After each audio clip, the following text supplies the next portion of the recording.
Hello and good morning. Thank you so much for choosing us. This is Channel One Television and you're watching Breakfast Daily. I am Nanatufu Boateng. I start off the show up until about 9 a.m. and then Philip and Chris Carter will take over and steer the affairs of the show up until 11 a.m. Please stay with us. It's very informative, educative, as well as entertaining. We have a lot in store for you today. Interesting conversations that will be had, perhaps some revelations as well. So please do your best to stay with us. And remember that the show is interactive, and so we'd like to hear from you. Send us your thoughts, your comments, and your contributions via WhatsApp number. You can also drop a comment under our live feed on Facebook or on YouTube. You can engage with us on Twitter as X. Yeah, X, formerly Twitter, yeah. Some of us are used to the Twitter. We're also very interactive and engaging on Instagram, IG as well. And you can enjoy some exclusive video content from Channel One TV on TikTok. So please do well to like, to follow, to subscribe, to share, and to engage with our content on social media. Let me welcome you specially to today's show. We're still in the month of Heritage. It's the Heritage Month. Every month of March, it's delegated as our Heritage Month here at Channel One TV and of course on City 97.3 FM. And so we're rolling out our on-air series. So we've been doing this from the beginning of the month, from the first day up until now, and it's going to continue actually to the end of the month. This morning our theme says, stay with me for we are soulmates. I can't do this life alone. There be that. I can't do this life alone, so stay with me. Interesting one. Of course, your host, Frema Edunyame, will be doing justice to the music with the Inchinchim Band, and will be given, if you like, a life to this theme through music. All right? So you're going to get the explanations, the breakdown, the detail of the various lyrics that you'll be hearing from the various songs that will be aired. Okay, from Edunyame and the Inchinchim Band will come your way at 10 a.m. on TV. But if you're listening to 97.3 City FM, that's at 9 a.m. the Heritage On Air series. 9 a.m. on radio, 97.3 City FM, and 10 a.m. on Channel One TV. So stay with us both on TV and on radio. And let's enjoy and celebrate, observe, and mark our heritage together. I keep saying that Ghana is the only place you can call home if you're from here. And so it's the only home that you have. So you need to know about your home. And that's how come we're rolling out some of these on-air series to help us, understand our culture through music and bridge the gap between the old and the new so that we don't lose out on our history, we don't lose out on our identity, we don't lose out on our culture. And so please join us at 10 a.m. here on Channel One TV and 9 a.m. on 97.3 City FM for the Heritage On Air series. Our theme for today, stay with me for we are soulmates. I can't do this life alone. And please do remember that the Heritage On Air series is brought to you by GCB Bank, GTP Lifestyle, Bethel Dental, and South African Airways. So thank you to GCB, thank you to GTP, thank you to Bethel Dental, and thank you to the South African Airways. We're grateful to you. Now, also as part of the Heritage Month celebration of awe observation, we have the Back to Your Village Food Festival. Now, this is happening at the end of the month, towards the end of the month. So on the 28th, and the 29th, which is a Saturday and a Sunday, 2 days, okay, we're bringing you the Back to Your Village Food Festival. Back to Your Village Food Festival. It's happening at the Ifua Sutherland Children's Park here in Accra from 10 a.m. to 6 p.m. each day. Now, the beauty of the Back to Your Village Food Festival is that you get to eat food from across the country. And so you can eat your way from the south to the north, or you can choose to go and start eating from the north down to the south, or if you like, you can do an improper fraction and eat from the middle belt, jump to the north, come down to the south, or likewise eat from the middle belt, descend to the south, and fly all the way to the north to enjoy some amazing cuisines from across the country.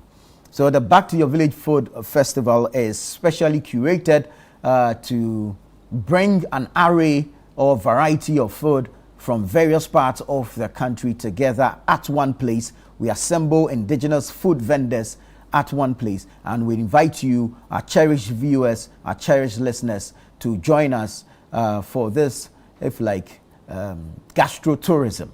Okay, so we're going to have three villages.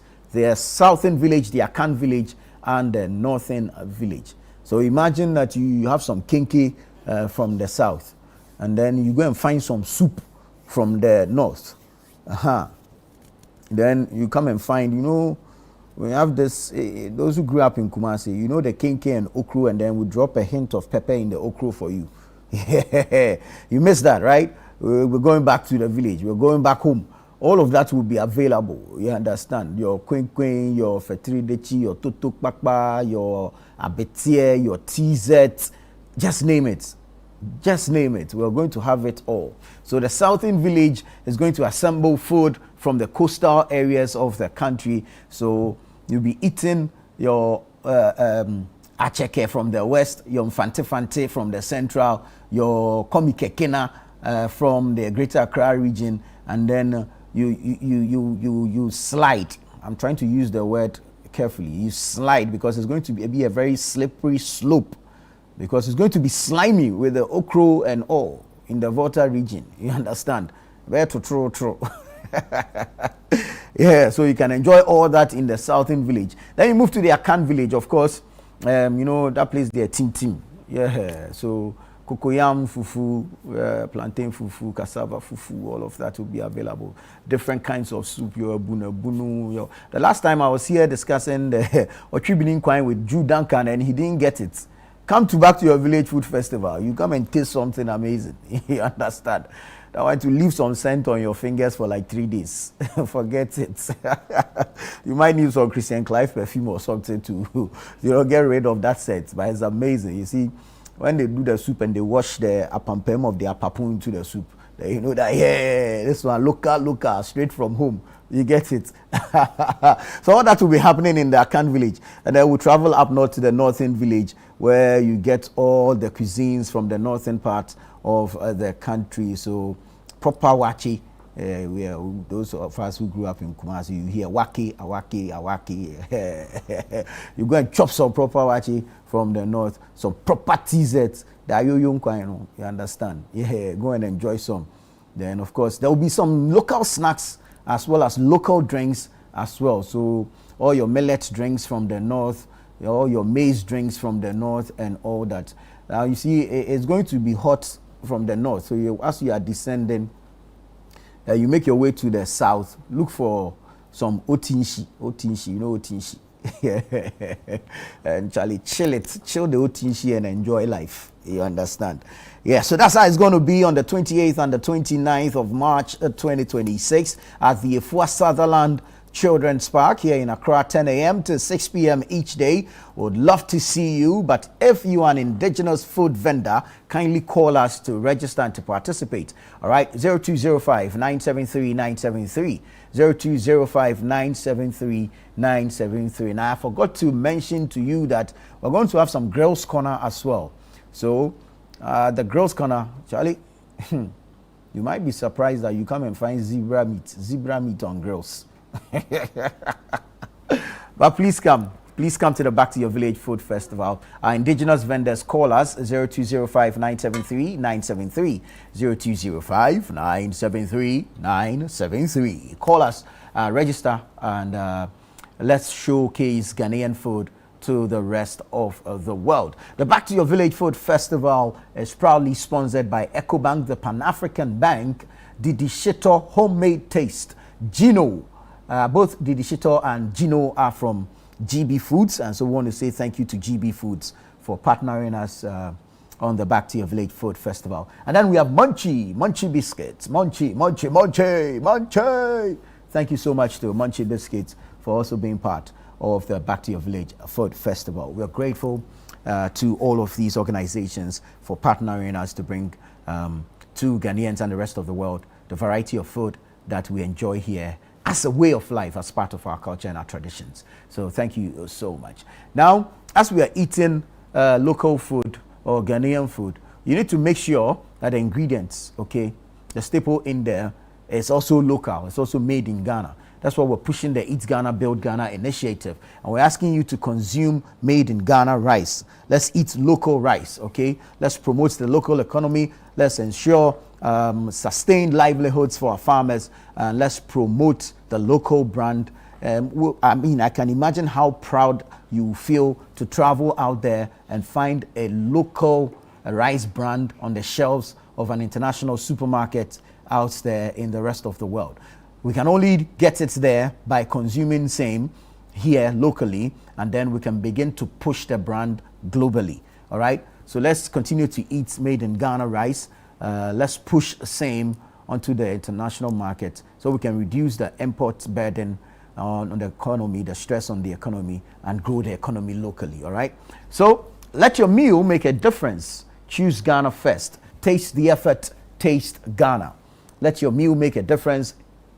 Choose Ghana first. So taste the effort. Taste Ghana. You understand? Eat fresh. Eat Ghana. Build the future fresh from our farms to your plate. Eat fresh. Eat Ghana. Build the future.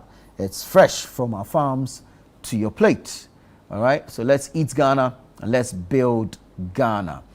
The Eat Ghana, Build Ghana campaign is brought to you by 97.3 City FM and Channel 1 Television in partnership with Agri Impact Limited, the MasterCard Foundation, and the 24-Hour Economy and Accelerated Development.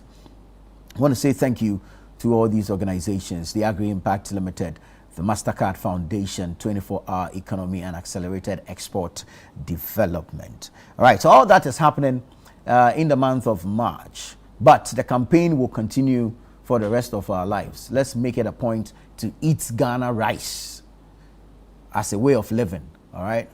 Let's make it a point to eat Ghana rice as a way of living. Now, there's a group of people who might not be fortunate enough to eat some of this Ghana rice that we're pushing. And that's why we've come to you asking that you help us to support this group of people. We are pushing to feed, to maintain, and to support some selected orphanages across the country during the Easter period. So every year, we have a project named the Easter Orphan Project, where our mission is to feed, to support, and to maintain orphanages across the country. Selected ones, of course, because we can't do it all. And that's why we come to you to ask for your support to do this. So the Easter Orphan Project will happen on Easter Monday. That's the 6th of April, 2026. And we're asking that you join us. You see, it's no fault of theirs that they find themselves in these orphanages. And if tables have turned, it could have been you or me. It's just the grace that keeps us going. The grace of God, the goodness and mercy of God that keeps us going. And so we'd like for you to, out of the generosity of your hearts, kindly support us, okay? And let's put smiles on the faces of some of these orphans. We've been doing this over the years with your support, and we do not take your generosity and your kindness for granted at all. Not for a second, not for a minute, not for a day in our lives. We always pray and ask that the good Lord will continue to bless you, even as you continue to support others whenever we call on you to do so. So this year we've come again, cup in hand, asking that you support the annual Easter Orphan Project in our quest to feed, to maintain, and to support some selected orphanages in Ghana. It's happening on Easter Monday, the 6th of April, 2026. And we are asking that if you want to send us Momo, you do so via 0550 900 006. 0550 900 006. Or if you like, 0550 90,006. Please support us and let us put a smile on the faces of these orphans. You can visit www.citynewsroom.com, or you can call us on 0302 226 013, or again call 0550 900 006, 0550 900 006 to find out more. If your donation is in kind and you want to bring it to us, you can walk to our front desk, 97.3 City FM in Adabraka, just behind the police station, or you can come to Tesano, number 5 Ula Hansen Lane, to Channel 1 Television, and you can help us with that donation. May the good Lord bless you, and may He touch your heart to appreciate the plight of these orphans, and for you to donate towards putting a smile on their faces, at least during this Easter period, as we observe the death, the burial, and the resurrection of our Lord Jesus Christ, which we believe in, indeed, as Christians. So let this season be a season to show love to the underprivileged or the less privileged during the Easter Orphan Project. Thank you so much. Let's remind you also that you can have access to the news when you download the Channel One News online app from the Google Play Store.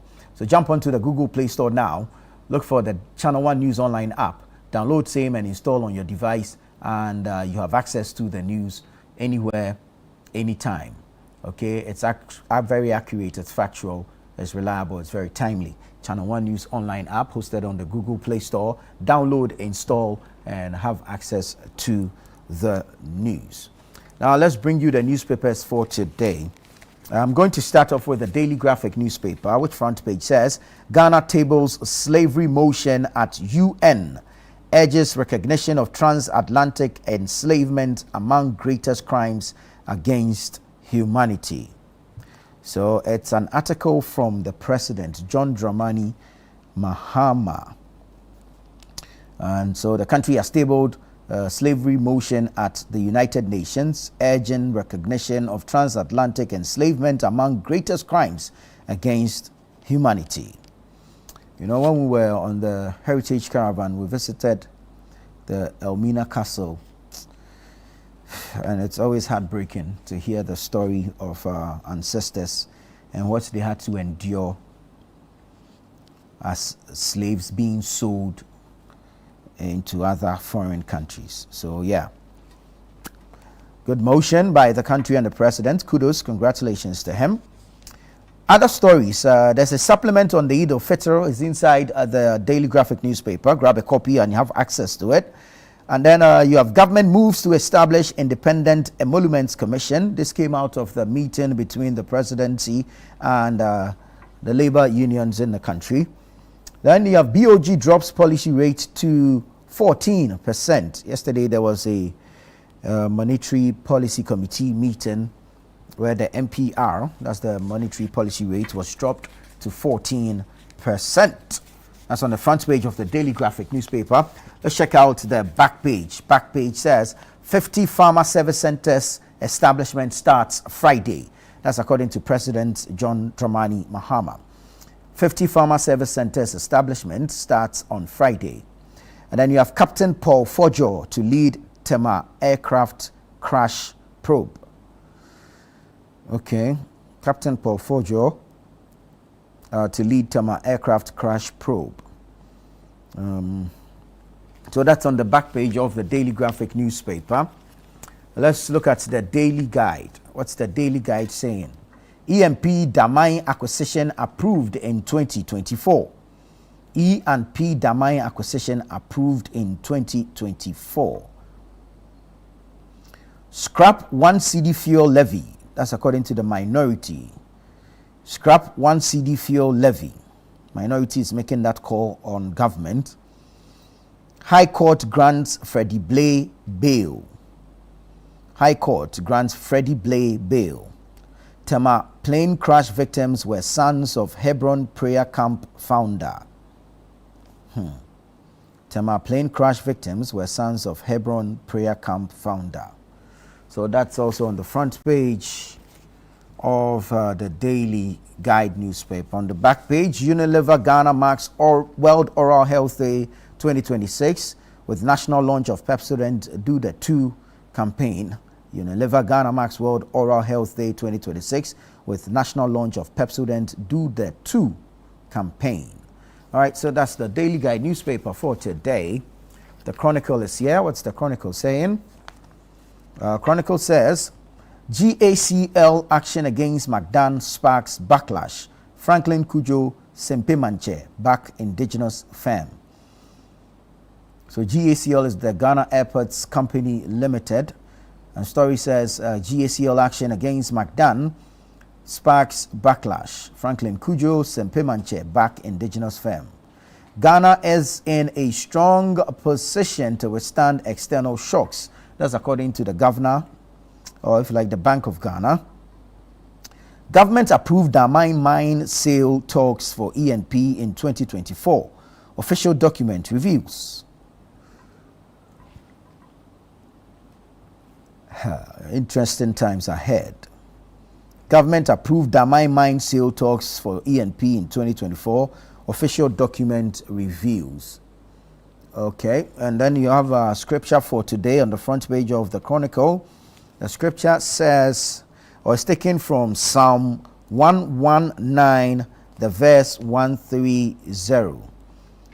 Psalm 119, verse 130. The unfolding of your words gives light. It imparts understanding to the simple. The unfolding of your words give light, and it imparts understanding to the simple. So that's our scripture for today, as captured on the front page of the Chronicle newspaper.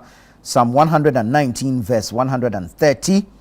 The unfolding of your words gives light. It imparts understanding to the simple. So that's on the front page of the Chronicle newspaper. Let's now go online and check out some stories from our web portals. Channel1newsonline.com. Channel1newsonline.com. Middle East crisis could hit Ghana hard. Jinapor warns. Middle East crisis could hit Ghana hard. Jinapor warns. And if you're wondering, this is Samuel Abdullahi Jinapor, not Dr. John Abdullahi Jinapor. Ghana better positioned to handle global shocks. That's according to Theo Echampong. Both men spoke on the point of view last night with Bernard Avle. Court adjourns case of Ebonoa to June 10. NIB becomes BNI again following passage of security bill. This Ghana crowd. NIB, BNI, Anyway. Parliament approves bill for major overhaul of Ghana's security architecture. State capture emerging. Minority slums Ibrahim Mahamas mining deals. Energy Ministry says fuel levy crucial. Minority claim inaccurate. New value for money offers unnecessary duplication. Minority tells government. Will scrutinize government proposals. Majority assures World Bank. Journalists should not be pressured to disclose sources. That's according to the GJA. And then you have GJA calls for depoliticization of security recruitment. And then again, GJA urges repeal of repressive sections of Electronics Communications Act, and BOG cuts policy rate by 150 basis points to 14%. Now let's go to citynewsroom.com. Galamsey is biggest emerging threat to national security. That's according to KAIPTC, Kofi Annan International Peacekeeping Training Center. Randy Abe, the CEO of the Ghana Cocoa Board, says past borrowing to sustain cocoa prices still hurting sector. Jinapor credits domestic gold purchase program for Ghana's economic stability. Professor Janku says Ghana faces economic risk amid Middle East crisis. And then Theo Echampong says Ghana better placed to absorb external shocks. Cost of living set to rise further without government action. That's according to Samuel Jinapo. Government defends 1 cedi fuel levy, rejects minorities' call for abolition.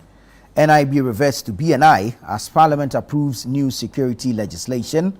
Galamsey cannot be completely stopped in Ghana. That's according to the Tatali Sanguli, Member of Parliament. And then Parliament passes Security and Intelligence Agencies Bill 2025. So go online, citynewsroom.com, or alternatively, visit channel1newsonline.com. You can get details of these stories and several others. This is Breakfast Daily here on Channel 1 Television. I am Nana Tufo Boateng. Stay with us. We'll be right back with the news review segment. Ago.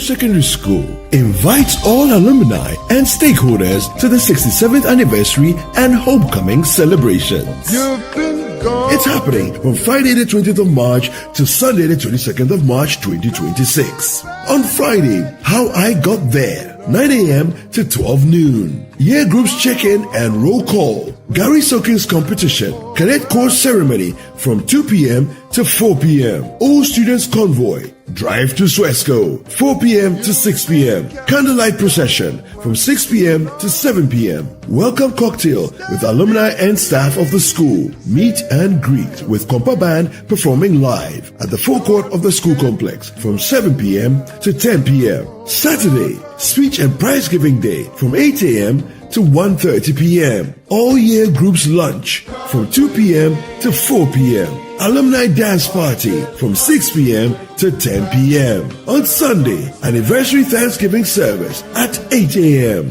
A great opportunity to reconnect with your old mates. Contact your year group president now. Semper Cum Optimus, always with the best.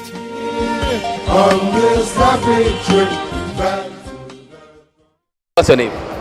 My name is Oyinba Michael. Michael. Yeah. Who brought cocoa to Ghana? Cocoa na Mama Tisro. Cocoa, the Ghana is the cocoa. Hey. And the thank you. Who brought cocoa to Ghana? Tete Kwashi. My life into my job and I know I'm in trouble. She manipulate my cocoa from Fanadoko. Pardon? Fanadoko. Fanado what? Fanadoko. Guys, those of you who didn't know this, you are hearing this for the first time from him. You said Tete Kwashi brought cocoa from where? Fanadoko.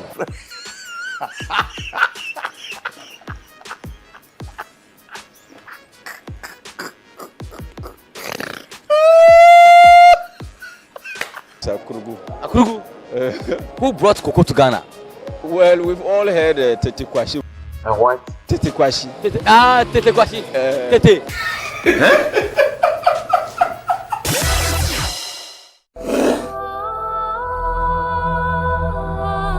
This Easter, as homes fill with laughter, shared meals, and love, pause for a moment and remember a child who has no one to celebrate with. Across Ghana, children in selected orphanages are hoping for care, hoping for comfort, hoping for kindness. You can be the reason a child smiles this Easter.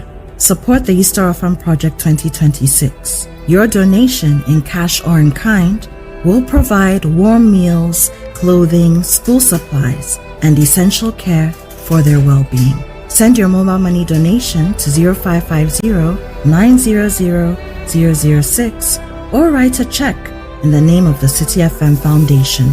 You may also bring your donation to Channel 1 TV in Tesano, Accra, Ghana. You can donate milk, sugar, rice, toys, books, or detergent. For more information, visit www.citynewsroom.com or call 0550-900-006 or 0302-226-013. The Easter Project comes off on Monday, 6th April 2026 and is powered by 97.3 City FM with support from Channel 1 TV. This Easter, let your kindness light up a child's life.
Hello and thank you for joining us. You're welcome. This is Breakfast Daily. It's time for the news review segment.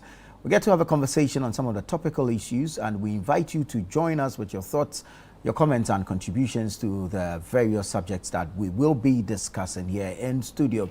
You can do so by sharing your comments with us via WhatsApp. WhatsApp number is on your screens. You can drop a comment on our live feed, which is on Facebook as well as YouTube. You can always tweet at us on X and you can engage our post on Instagram as well. Once again, you're welcome. We're about to go into the conversations. I have in studio with me a national treasurer hopeful of the New Patriotic Party. Yeah, he's seeking leadership in the NPP and he's seeking to hold the position of national treasurer.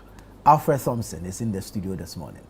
Good morning, sir. Good morning. It's good to have you. It's great to be here again. Yeah. I've been here for some time. Yes, so it's good to be back. Yes. I think the last time was the Ayawasu East. No, the last time was when we were doing the presidential. Yes, the primary. Yeah, primaries. Then it's really been a while. It's been a while. But you're welcome. It's good to have you. How are the grounds looking? It's good. It's good, and people are understanding and appreciating what I stand for and where I'm coming from. Because most of the times, we leave the treasury for people who haven't been in that field to be doing it. And you realize that even though they want to account well to the people, it doesn't go down well because they don't appreciate accountability and transparency in what they are doing. So I'm bringing those on board and I'm bringing things that will let people appreciate and come on board to help. Because when someone is contributing even 1 cedi to you, they want to know what the money is being used for. Yeah. If you are able to let them see and appreciate what his or her money is being used for, they will want to contribute more. True. If we have a membership base of about 2 million people and every month each person is contributing 1 Ghana cedi, that can go a long way to run the party and run it well. So we're working together. We're going to have a united front in the national executives and make sure that we sync our minds towards the candidate's mind and we work together towards victory 2028. Because it's not going to be on a silver platter. Indeed, it's not going to be on a silver platter. Even with all the mess that is going on, it's not going to be on a silver platter. It won't be easy at all. Alfred Thompson, we wish you well. And thank you very much. Hopefully we'll be here to celebrate the victory together. Amen. Very well. Let's get into our business for today. His Excellency the President, John Dramani Mahama, has engaged organized labor And he says the reset agenda is commitment to fairness and sustainable growth. From that same meeting, we understand that an emoluments office, or if like committee, is to be established to look at disparities in salaries. There have been concerns that this is actually the work of the Fair Wages and Salaries Commission. And so why are we bringing in another body or putting together another committee to do the same thing, duplication of functions? And then, of course, we also want to look at the meeting itself with organized labor. What was said before, the realities now, and what is being said to organized labor by the president. So, Alfred, quick thoughts on this. Thank you. It seems the president is still in a campaign mood. That's how I see him. He's actually on a tour now, as we speak. And it's still a campaign mood. And his national chairman is on a different tour. Unfortunately, that's what I was coming to. That it's like he is going on a tour to counter everything that the national chairman is doing. Oh, really? Because the national chairman is going on a thank you tour. Right. How do you go on a thank you tour without the person who was elected as the leader or the person who should be the president of this country? But the national chairman also was in the thick of affairs during the campaign but you period. go with your president, then you all go and thank the people. But he realized that for 1 year, the president wasn't moving to go and thank the people for the good work they've done for him or for supporting him and for our people not coming out to vote. So he decided that, okay, let me do it on my own. I can also go for a tour so that one day I can also take over the realms of affairs. Oh, delegation of functions. So the that president one is day- busy administering the country. So his national chairman can do a thank you tour on his behalf. Who made the president the president? The people of Ghana. Thank you very much. So when they've made you a president, what do you have to do? The first thing you have to do is to thank them. Is to thank them for what they've done for you. Because it's an honor to be made a president. Indeed. It is an honor Indeed. to be made a president. So if the Ghanaian people have made you the president, you are a servant to them. True. Not a master to them. And that is the first thing he has to know. I don't think the Ghanaian people will understand that indeed there was a lot of work to be done. So he can be an excuse to do the work for, and then his chairman will do the thank you tour on his So behalf. far that he came, 1 year, 3 months. Give me one policy that is implemented, that is bringing revenue into the stream. But the gold for reserves policy is still ongoing. Wasn't it implemented under Dr. Baumia? It could have been cancelled. It's something that is already there. That's why I'm saying that give me one policy that he's been able to do that is raking in revenue. He's established gold board. It's already there. It was under PMMC. But It's wasn't just a name change. You're sure? They've changed it from PMMC to Gold Board. But PMMC did not have the type of It was authority precious. gold board has. It was precious minerals. But Precious gold board has been mineral is elevated. gold. Gold is precious mineral. Indeed, it is. And so when you change a name and continue with the same policy, bravo, you've continued with the policy, but you haven't brought any policy in But you've upgraded the status. by name change.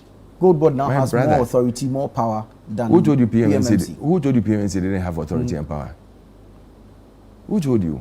The Gold Board has now got power to award a contract to a deputy chief of staff's company or where he holds shares in. Is that the authority that Gold Board is bringing on board? These are questions we should ask, legitimate questions. There are over how many thousands of people who contributed to make sure that they will elect President Mahama. None of them is a contractor. None of them can renovate a portion of an office of the Bank of Ghana, former Bank of Ghana office. It's not the whole building that is going for the 11 million. It's just a portion. A portion. 11, in fact, it is 12 million Ghana cedis because it's 11.9. So 12 million Ghana cedis. None of them can do it apart from someone who has a company that was dealing in furniture for kitchen and for offices and for the homes.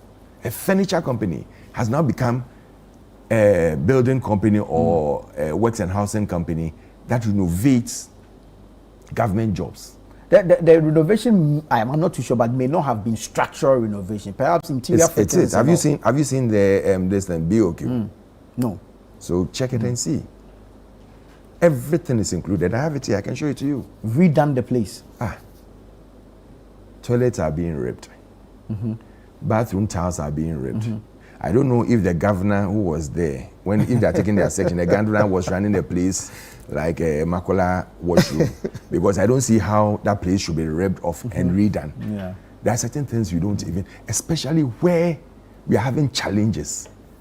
A nursing person or a nursing, what do you call it, student or someone who has finished and is working as a nurse, who hasn't been paid for 14 months and is crying for wages, is somewhere in Palawugu or somewhere, who has been taken from Accra, from Cape Coast, from Western region, Takrade, all the way somewhere to Damango, to work, and has not been paid for 14 months.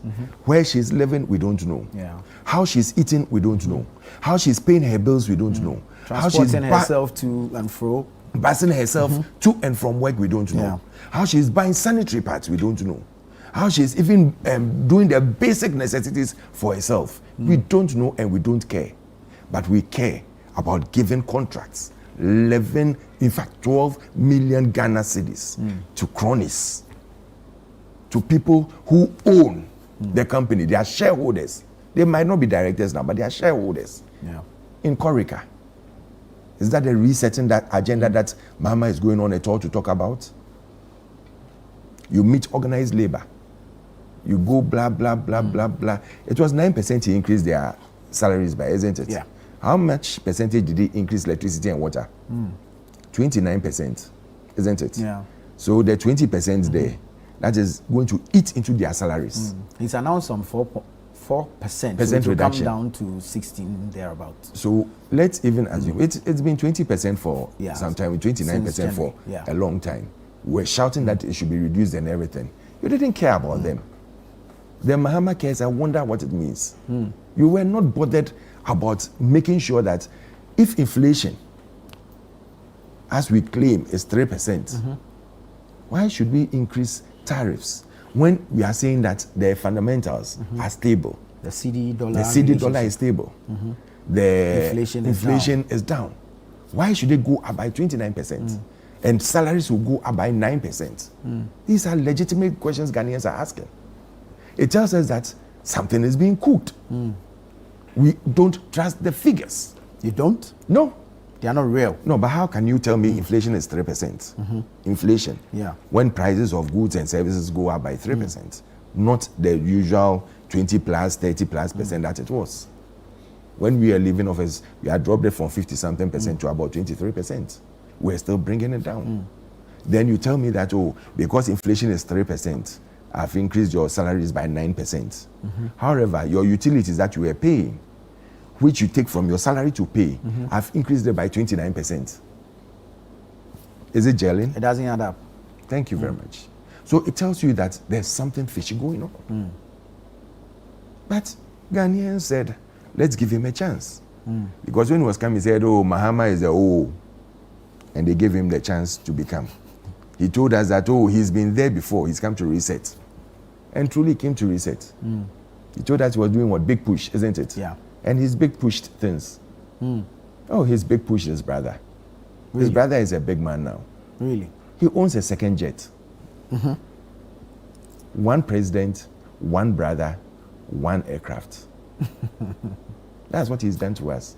Because the brother was already a businessman, so True. he doesn't need anything. Indeed. But you see, it's so funny How so? that every time when he is the president, the brother buys a new jet. Well, he's a businessman. He does his plus and minuses. He knows that this is the right It's time so for me funny. to buy a jet. When he's president, the brother is given a concession of bauxites. Has he been given a concession of bauxite? 2016, you forgot what happened Exton cubic. before they left office. Exton cubic. You forgot what happened. Ghanaians know. They remember. We don't have short memories. So But was it for Ibrahim? today, as we sit here, Damai. before Damai, we have the black Volta, the gold. Hasn't he taken over? But when did the negotiations No, start? hasn't he taken over? When did negotiations start? It's a simple question. Has he taken over or not? He has. Whether it started 10 years ago, it took over when his brother became president. Today, as we sit here, Daman is going to him. So we'll keep mine on, was approved in we'll- 2024. We'll keep on asking questions. It wasn't approved. They said no consent doesn't mean it's approval. No consent is not approval. Let's get it straight. It was approved and they've come to office. In 2024, let's assume that we approved it in 2024. 2025, the whole of 2025, we didn't hear anything about it. 2026, The lands ministry said no objection. no objection, yeah. No objection. They are going to negotiate Yes. with Goldfields, as they claim. Yeah. So they don't have any objection to it. You can go ahead and negotiate. That doesn't mean I've approved it. They are two different things. So they should come again. You see, let us not take this country for a ride. Let us not think that Ghanaians have short memories, so we are fools. We see everything that is going on. We might be quiet. They might be quiet. And they are quiet because they can treat you the same way as they treated MPP. When they spoke and we didn't listen too well, they kept quiet and they decided not to vote. Foot soldiers are crying. Your people are crying because you promised them 133. One has not even been done for the 3-3 to follow. But you've been able to do 1-1-1. But A new set agenda. The bill has been signed into law. So we will wait to see the establishment of the authority and then what becomes of it.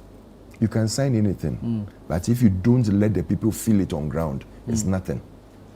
The 3% inflation, do you feel it? Do you feel it? The micro and the macro are not the same. Yesterday, I went to buy fuel. It's gone up. Yeah, fuel prices have gone up. 3% is working. Isn't it? Dollar is working, isn't it? But every liter I buy, they are charging me 1 Ghana cedi. Yeah. The 1 cedi fuel. Every liter of fuel I buy. Government could have said that, listen, Mama cares. We are taking it off because of the global economic crisis that are going on now. Because these crises from Iran and US, it's not just Iran and US. It's a global thing. Yeah. As we told them, Ukraine was global and they didn't appreciate. We would appreciate it and say that, yes, it's global. However, we expect you to do local things. Because when ICE happened, at least, electricity and water for 6 months were free. We might have updated a bit to recoup the money and pay. However, for the 6 months that people were struggling, for about over 1 week that people were not going to work, how do you expect them to get money to go and pay for such things? But after you gave us COVID levy. Yes, to recoup. Because now people are working, people are doing business. So we'll give you taxes at the time we feel that business is thriving now. So we'll recoup it and then take it off, pay off the debt that is there. But at the time of crisis, we cannot charge you. At the time of crisis, we thought about what we were going through. At the time of crisis, we're looking at someone who needs water to wash his hands every day. And if he cannot buy and pay for it, how do you expect him to wash his hands? We are spreading the disease. That is a thinking government. That is a caring government. That is a government who thinks about people. It's not by words. It's by your actions and your deeds. Because what you do is what people feel and see. And that is what they are teaching us today. The big push. Let's push our family up. Let's push our people up. Let them be more bigger businessmen across the globe. Let them buy more aircrafts so that I can enjoy it and sit in and ride it. That is a big push. That is the meaning of the big push. The Agenda 111 that they said they didn't care about, they've created their own Agenda 111. And that's what they are using now. Which is what? One president, one brother, one aircraft. It's Agenda 111. Come on. No, that is the truth. The hospitals they don't care about because the hospitals will serve a lot of people. But his brother is a private individual, a businessman who has bought a jet. But for politics, if your brother has a jet and you fly in it, are there any qualms there? If I'm on an official trip, I will not use my brother's property. But you wouldn't consider the cost to the taxpayer? I will not use my brother's. I'll prefer to fly commercial. At the expense of the taxpayer? But how much is commercial? But as a president, your safety and security matters. But so they check all these things. My always says when you are flying this thing, brother's jet is not security AE. At least your internal comms, you can guarantee. Have you checked all the security measures in it?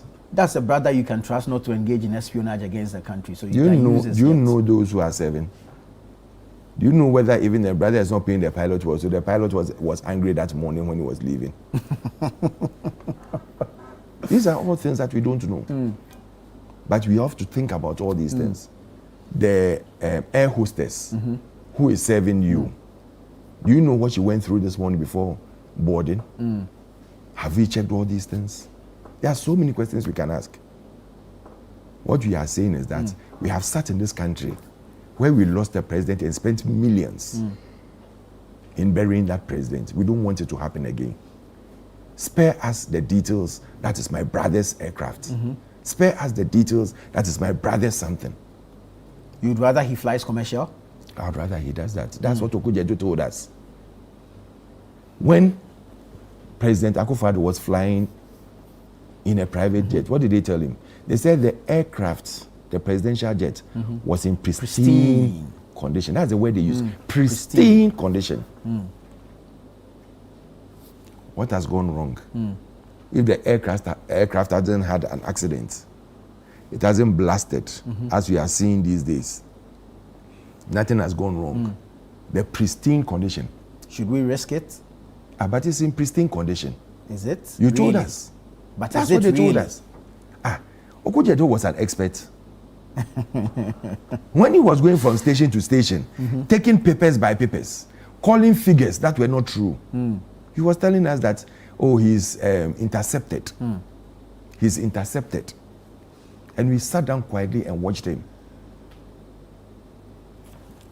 At that time, President Akufo-Addo too could have said that, my brother, you are also a businessman. You've been doing oil and gas for years. Also go and buy a private jet and let me use it. He could have said that. But he thought about the nation. That even though he was a businessman, there are certain things you don't do. Because anything you do will go against your brother and the party he belongs to. And that is why we brought in the code of conduct. And that is why today, a deputy chief of staff can decide that my company can also go and bid for a contract that should have gone to the ordinary foot soldier, the ordinary person who contributed to the party, the person who helped you become the deputy chief of staff.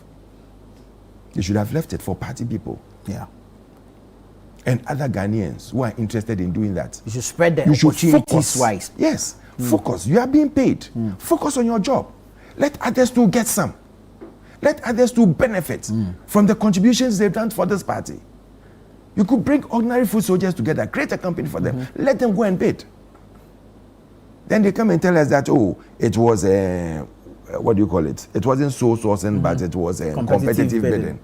Bank of Ghana, I can show you, their last renovation for that place was open to the public for anyone to bid for it. Bank of Ghana, which is the treasury of this nation. They carry everything of this nation, including the gold and everything. Gold. Yeah. That they've sold some now at a cheaper rate and buying it back at a more expensive rate, which will come to one day. They even opened it up for the public to bid for renovation works. How much more gold bought a small entity? You see, they can scream as much as they like. They can lie to us as much as they like. We'll say it, and we'll say it nicely. We won't say it with insults, but we'll tell you the truth. We'll tell you what we know, and we'll sit down quietly and watch you till December 7th, 2028, where we'll take a decision. Because the party people will tell you that when they suffered for you, what did you do for them? If they had expanded the 1D, 1F that was started, you know the number of jobs they would have created within 1 year. But they told us that they were not interested. Everything, they are not interested. Did the 1D, 1F live up to its purpose under the Akufo-Addo? At least, we have over 150 companies operating. It's employment that has been created. Add another 150 within the 4 years. Do you know how many jobs you are going to create? Do you know how many people you are going to establish them? Today, we are being told that people are given akukon kete. Some are getting 10, as low as 10. 10 beds. Yeah. And anyone who has done poultry will tell you that out of the 10 beds, some will die. So you can get about 7. That is the best case scenario. You can get about 7. The 7, bring them up within a matter of 3-4 months. Are they going to lay for you? How many are you going to kill from it? Within those times, what will you eat? How will you eradicate poverty? But when you support someone to establish a business, you are creating an avenue for families to enjoy. When you bring agric officers, 7, 5 together, and say that, listen, in Western region, these agric students who have finished school, we are going to establish a commercial poultry farm for you. Government has 60%. You have 40%. The 40% shares is for you, the directors who are going to run the company. So everything you do, we'll check and make sure that you are bringing in the right revenue. Because those who are getting the akoko nkiti, don't forget that they're going to give them feed and everything. So you can do that for the large scale commercial farming. Do you know how many lives, how many families, how many businesses would have flourished from that in Western region? Then you do another one every 6 months. Let me put in a new one. You do another region. Another 6 months, you do another region. So every year you are doing 2. Within your first 4 years, how many have you done? 8. 8. And these are 8 commercial farms, not 8 individual farms. Commercial, viable, large-scale farms. So people will now be working as an entity within that place. They will get employment more. Because if you give me 10 beds, or let's say 50, I don't need laborers. I can run it myself because I don't have the money to support them. Right. But when I take into a commercial farming, it's going bigger and better. So that you you need employ more more hands. people. True. If the beds even die, let's say 10% even die out of that commercial farming, and you are not going to deal with 10, 50, 20 beds. You are going to deal with over 500 beds, over 1,000 beds, over 20,000 beds.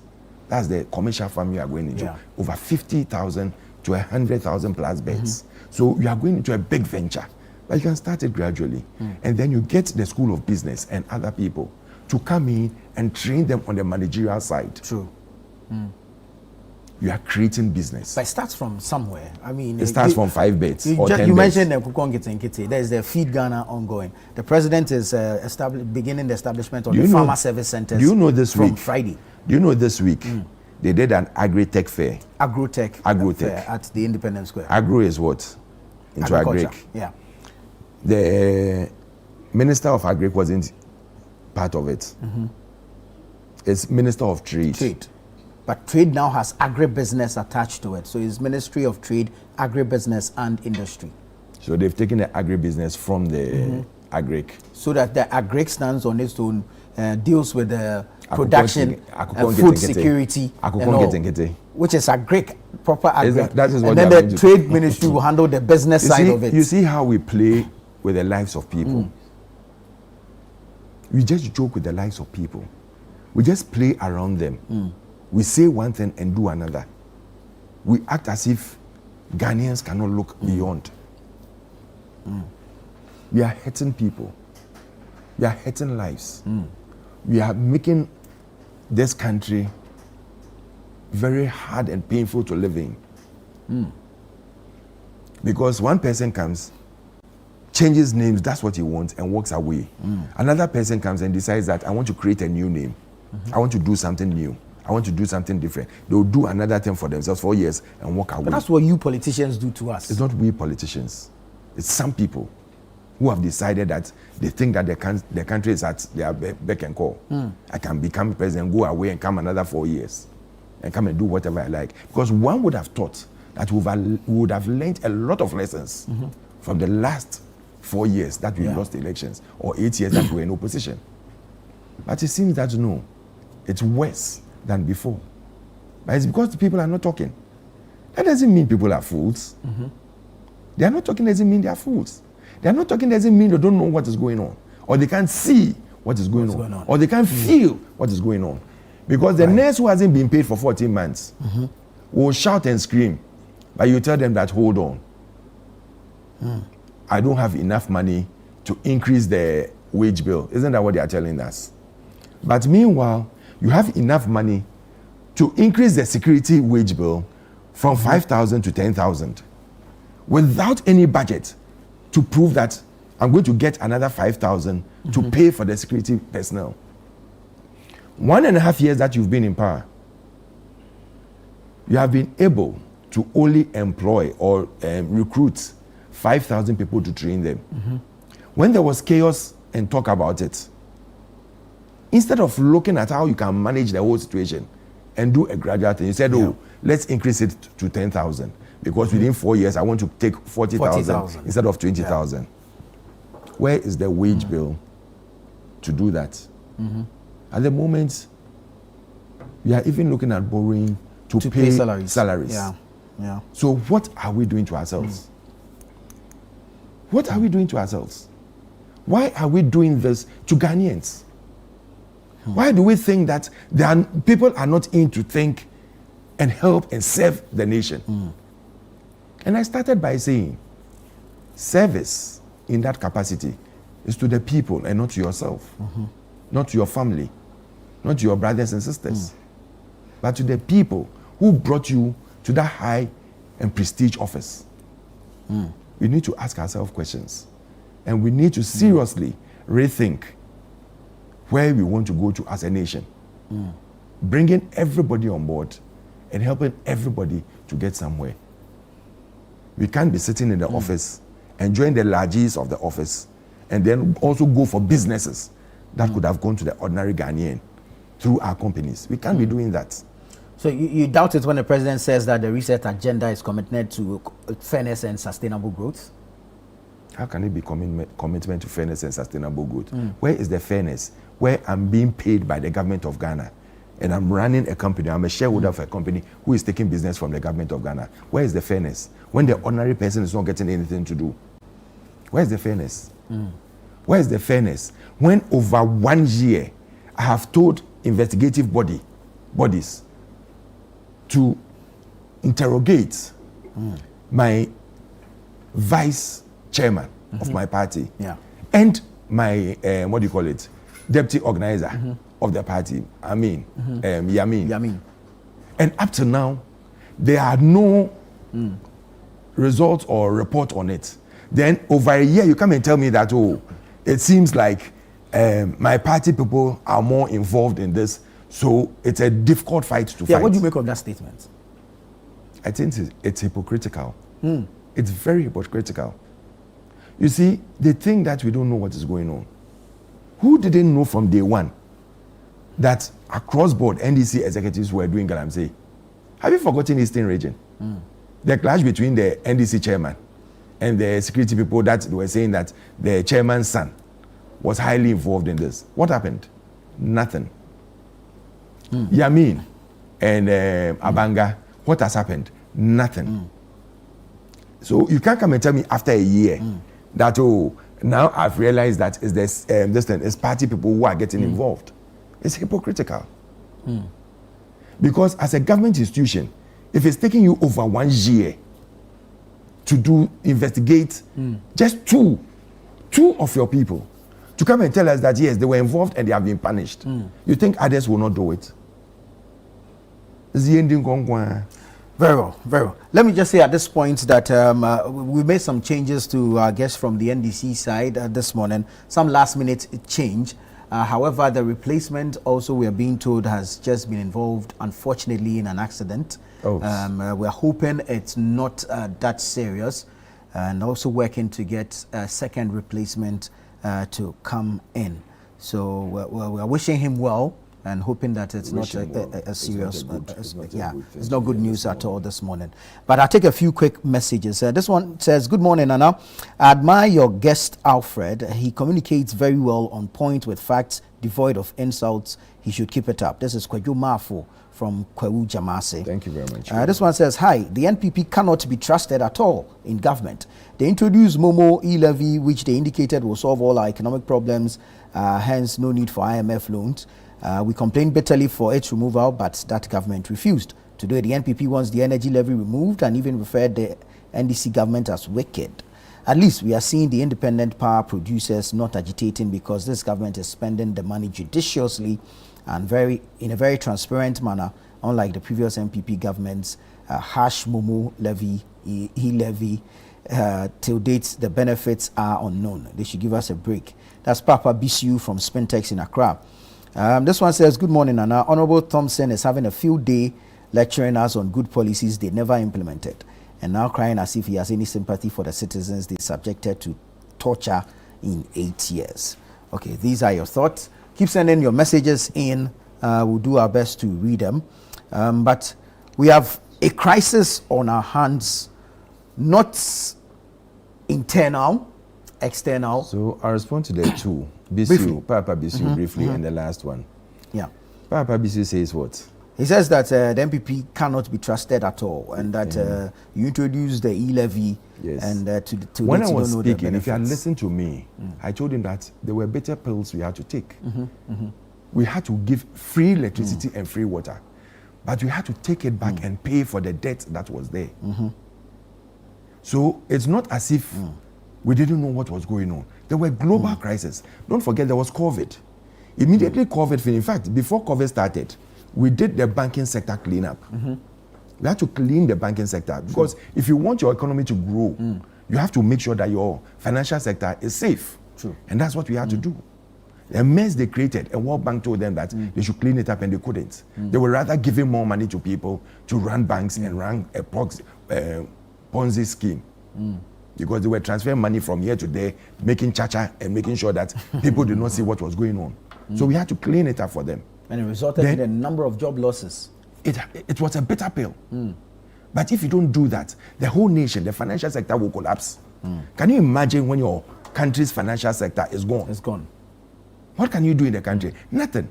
You'll just be fetching water in a basket that is not sealed. So we had to do that. Then we had a strong economy to grow. That's why we went to 1 trillion and over. Yeah. But in doing that, we didn't finish cementing the foundation. Then the COVID came in. We had to struggle.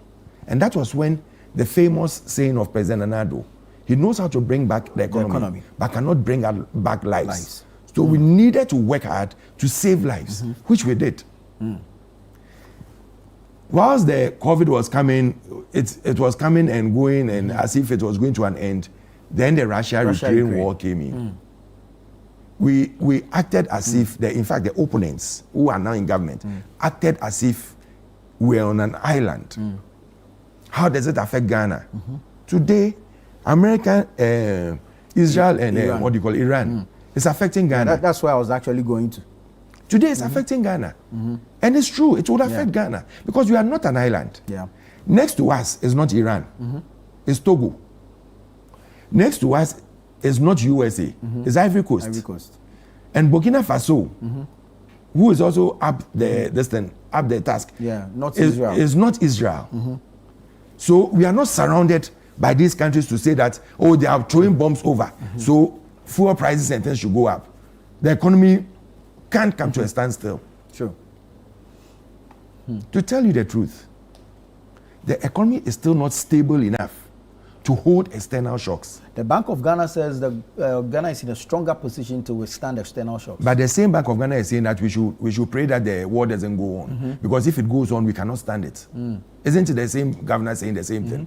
Because he knows that the economy is not that strong enough to stand external shocks, to the extent that if we go for 6 months, 1 year, we'll be in trouble. And that's why they're rolling out the program to increase our buffer, so we can at least have some 15 months. Do you increase buffer when you're in crisis, or you increase buffer before crisis starts? Oh, I think the announcement was made in Parliament before this war started. Oh, so as the buffer started.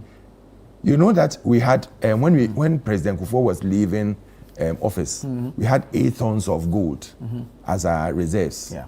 You know, when Nana Addo came into office, 8 years of NDC didn't increase 1 ton. When Nana Addo came into office, we increased it for up to about 40,000 tons. Yeah. No, when we were leaving office, it was more than the 36. So let's assume even 40,000 tons. You know, they've sold some of it without increasing it. They've sold some of those reserves that we can use in times of crisis. We are creating it out of the wisdom. And that is why I told you that PMMC was working even more than what we were expecting of them. Bank of Ghana was working more than what we were expecting of them. Because at that time, even with all the challenges that were going on, we are looking beyond today. So that when all these things are coming on board, we don't have these challenges.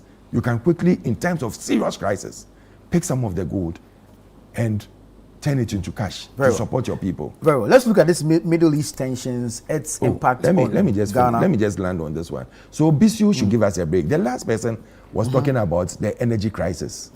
Today, as we sit here, in my area, last Saturday, lights went off 4 times. Let callers call in and see. They will tell you that they don't know whether Doomsor is back or whether they are just flipping with our lights. We were paying energy debts. We came to meet a lot, and we are paying a lot. And NDC will still pay a lot, and will still come and meet a lot to pay. Because I have said it, we are not at the position where our economy is so stable that we won't get any shocks. So they should give us a break. Come to the Middle East. Middle East tensions, impact on Ghana, and just yesterday, a call from the minority for the removal of this 1 cedi fuel levy. Because we are talking about increment in fuel. Yesterday I went to the pump, 1,500 plus. Even that one wasn't full. When, in fact, I told them that fill the tank for me. When it was 1,002 and I saw that the 10 wasn't getting to full, I told him that 1,005 cut off. Because I can't afford it. But that is me, 1,500. That is someone's monthly salary. True. If he's going to take trotro and prices have been increased, it's cut down on his monthly salary. If he's going to take taxi, Pragia, moto. In fact, I went to a vicinity or constituency. The motor charge was more than even taking taxi in Accra. And I asked her why. Was the road good? Because sometimes the cars refuse to go where the road is not good. So the motor going will charge higher. That is what they told me. Yeah. And it's not far away. It's just around Suedro. Oh, wow. Suedro to Abodom. Oh, okay. When you are taking the motor, it's more expensive. So you ask yourself, would the ordinary Ghanaian be able to accommodate these external shocks that we want to break in and say that you are stabilizing the system? Government should sometimes think outside the box. Government should look at the plight of the people and help them when these exogenous factors come into play. How can the government do so? The 1 cedi levy was cool. I mean, you are raking in to support your system and take some of the debt off. But when challenges like this come, you stop it a bit and say that, listen, I'm taking it off for the increment in, transport levy go down. So you can still stabilize yourself. When things are a little bit better, like the buffer they are talking about, these are buffers. So you take it off for people to enjoy or stay in a proper working condition. When someone is coming to work and doesn't know how to board because they don't have money, and I can tell you for a fact that sometimes it gets to a time when you don't have even 1 cedi in your pocket. It happens to me. So I know it can happen to an ordinary person. When I tell people sometimes that, listen, I don't have cash on me, they tell me, but how, you, Alfred? I said, yes. Because sometimes your budget for the month, you've exceeded it beyond in days. This thing. So you don't want to even go more. Beyond. Because if you are not careful, you will say, tomorrow you should think about yourself, let's do it, let's go. Yeah. And by the time you realize you are done, then you start thinking so much, you start walking to work and walking back. Then ailment starts coming in. You can't take care of yourself. Then people will come and sit down and say that, oh, when to me I he couldn't take care of himself. Oh, this guy, he's not serious. He's not this thing. But the challenges you are going through, it's not everything that people are able to come out and say. Sometimes I give people the chance just to come and talk to me, not because I can give them money, but just to ease the tension and pain they are going through. It's a source of help, medical help to them. Because when you talk to people and you try and give them scenarios where they can help themselves, at least they feel cool a bit. Yeah. People are tensed. So this call, is it for a temporary removal or yes. permanent removal? At so least, that after we come out of the crisis, it's reintroduced. At least for now, let us do it temporal. For now, okay. Let us take it off. Let people not feel that pain within this serious or dire time. If we are asking that it be taken off now because fuel prices are going up, then let's factor in the reasons for which it was introduced in the first place. It was introduced to address critical energy sector shortfalls, particularly the procurement of liquid fuels. We still need the liquid fuels for power generation. Let me ask you, the liquid fuels are always tagged to the dollar. If we've been able to bring the dollar stabilized to about 10 Ghana cedis to $1, what is all this hula baloo about? But then we also know that these tensions will definitely have an impact on the CD-dollar relation. You see, you were saying that during MPP's time, dollar was about 14, 15 Ghana cedis. So definitely the rate will be higher. Now you've been able to make a savings by bringing it to 10. That 4 or 5 Ghana cedi savings is also a buffer for you to pay off some of the debt, isn't it? True. So if you've made that buffer, what would the 1 Ghana cedi do for you? At this as against the 5 cedi. At this particular point in time, what would the 1 Ghana cedi do for you? Because that break there is supposed to help bring the debt down. So what we are saying is that at this point in time, if you're not careful, transport fares will start going up. People will start shouting. People will start complaining. People will start missing jobs or this and work. What are we going to do? Are we going to crash? Or let us manage them so that they give their maximum best and then we come in. Because already don't forget that the 133 you promised them at the ministry, you are not doing it. The person is working from 9 to 5. He's not working from maybe 7 or 6 to 12. And another person from another 6 to 3 or 4. And the last person from 5 to 12 midnight or to the next 6. So it tells us that the 133 hasn't worked. What we have, let's hold it. Let's hold it firm and guard it. Let me ask you, do you think US, Israel, Iran will be to Mahama as Russia, Ukraine was to Akufo-Addo? We don't wish him that. But we need to guard ourselves against it, against external shocks. We don't wish him that because it's not a good sight. What we went through, we'll never wish anybody to go through. No matter how bad you said things against us. Because whatever we went through did not affect us as MPP alone. It affected the whole nation. So we don't want that to happen. Because whatever they will go through would affect the whole nation. We don't wish them evil. We don't wish them bad. We'll pray that it doesn't happen. Because the little things they are doing is what is going to take them out of power. It's not the US, Israel, Russia, Iran war. It's not that is going to take them out. A deputy chief of staff lobbying and getting his own company to be given an award. That is going to take you out of power. We've been told it was competitive because do you know what competitive bidding is?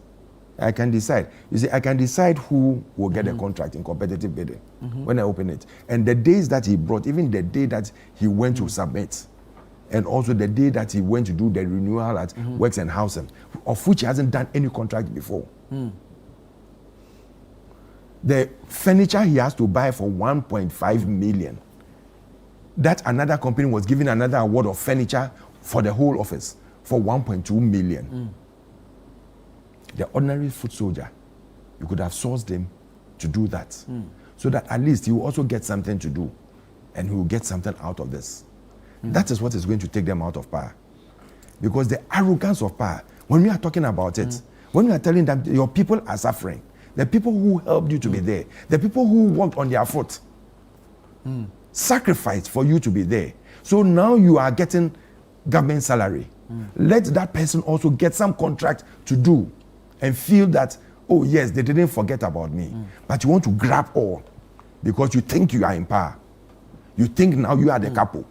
You think now you are in charge. So let me do what I want to do. 4 years, when I go, you can also come and do what you want to do. You think it doesn't hurt them?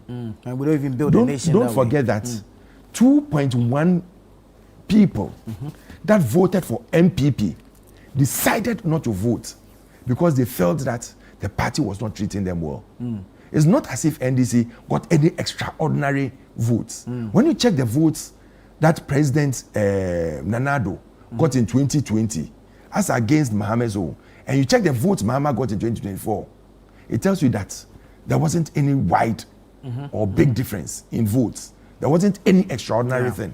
It's just that 2.1 people decided that enough is enough. I'm not going to help you. There was apathy that cost you. Yes, because you are cheating me too much. That cocoa farmer, you went to promise him, I'll give you between 6,000 to 7,000 Ghana cedis for a bag of your distant beans. Who you are now giving 2,500.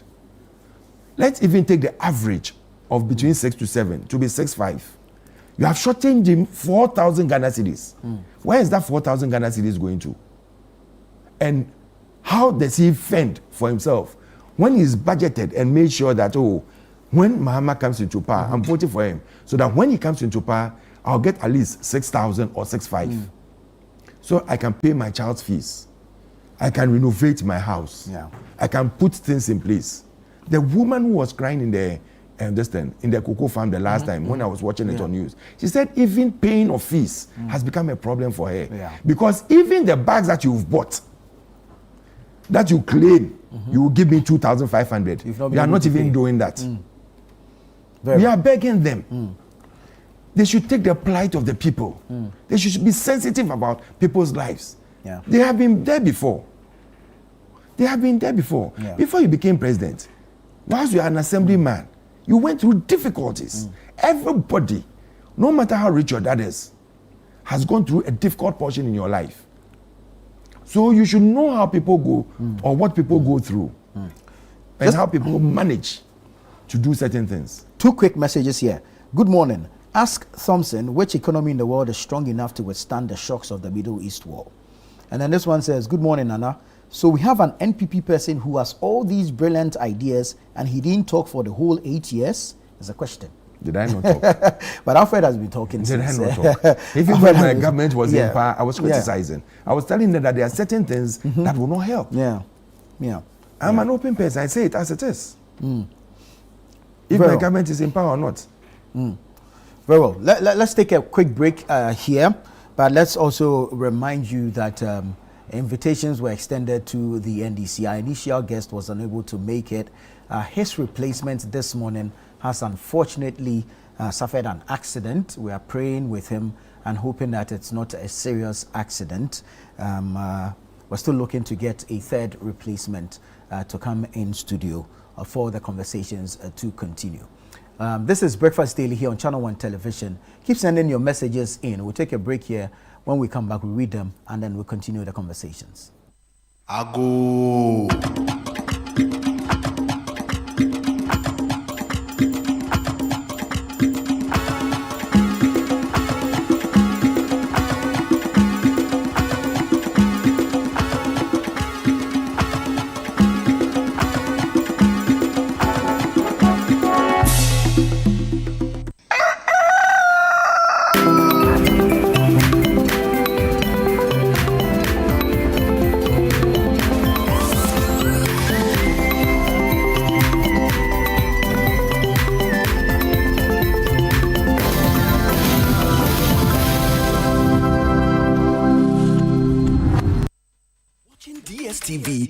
getting the TV you love. But staying connected means getting something extra. Stunning. Extra matches, extra dramas, the best local and the world's biggest. Extra laughter, music, movies, and extra vim. I love it. Just stay connected or reconnect and get upgraded to the next higher package at no extra cost. Charlie, we got you. Keep watching. Get more with DSTV. In my line of work, a confident smile is everything. Kel Charcoal Toothpaste keeps me on top of my game and ensures my smile is always radiant and bright. With the tiring nature of my job, we spend several hours under the scorching sun.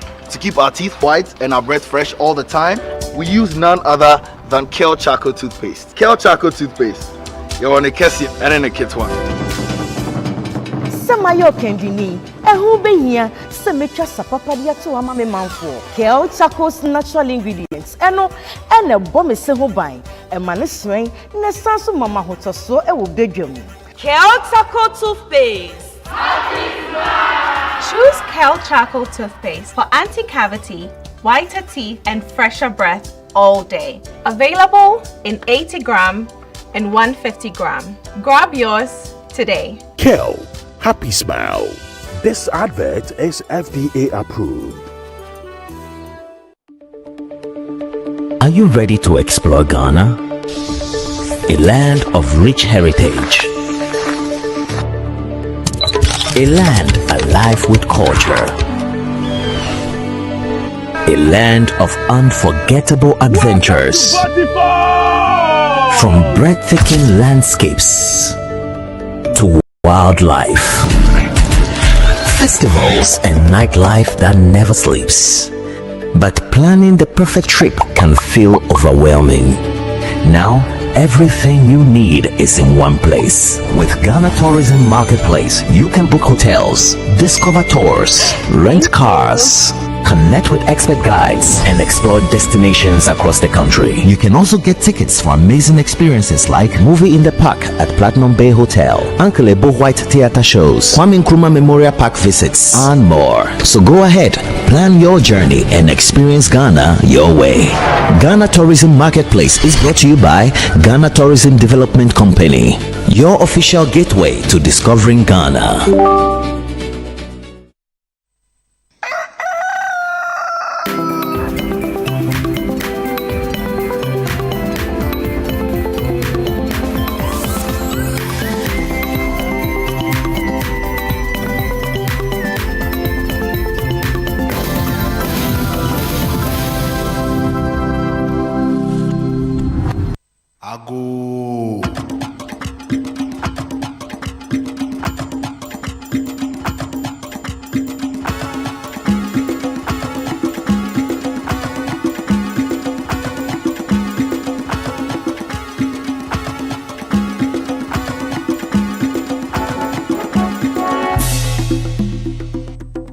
Welcome back. Thank you so much for staying with us. This is Breakfast Daily on Channel 1 Television. You're watching the news review segment of the show. I am Nana Tufo Boateng. I'm here with Alfred Thompson. He's a National Treasurer aspirant for the New Patriotic Party, the NPP. And we've been having conversations all morning, moving from the engagement between the president and organized labor. We've discussed the Middle East tensions and its impact on Ghana, the call by the minority for the removal of the 1 cedi fuel levy. We're now looking at the Electricity Company of Ghana and this rapid depletion of credits from its meters. There have been concerns across the country from consumers. Yesterday, as part of the minorities press conference, they made a demand for the publication of the investigative findings. Alfred, I don't know, did you also experience this depletion of credits from your ECG meter? Everyone experienced it. Everybody experienced it. Everybody. It was serious. And has the report come out?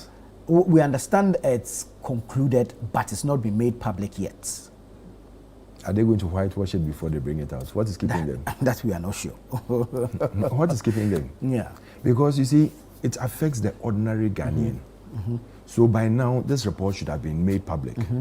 And they tell us the measures they are going to take. Mm. When they went to do their security recruitment. Yeah. The day the president landed was the day he met the interior minister and the security capos. Yeah. To decide to do it from 5,000 to 10,000. But electricity, that you've sent it to 29%, that Ghanaians are already suffering for it, and they are experiencing some amount of doomsday or fluctuations and paying more. And you've done an investigation into it. Finished for over a week or two ago. How many? He gave them 7 days.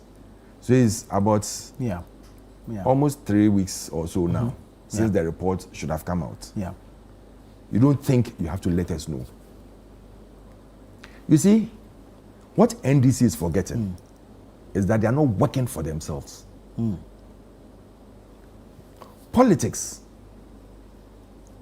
you are voted in to serve the people, not to be bosses over the people, not to decide to do what you want to do as and when for the people. You need to let the people feel and appreciate that you are working for them. So if you can't do that, sit aside. That's all we are asking for. If you can't do that, sit aside. If you have to change government over government every 4 years to get the right fit to do the work that they have to do, so be it. But we won't allow people, as we live, to come and ride Ghanaians and think that now that you voted me to power, I'm a boss over you. I'm not serving you. It's service to the people. Service to the ordinary Ghanaian. Make the people happy. And God has a nice and funny way of removing governments, no matter how much money you pump in. Because when you don't serve the people, when you don't take care of his people, he takes you off and brings another person. True. He takes you off and brings another person.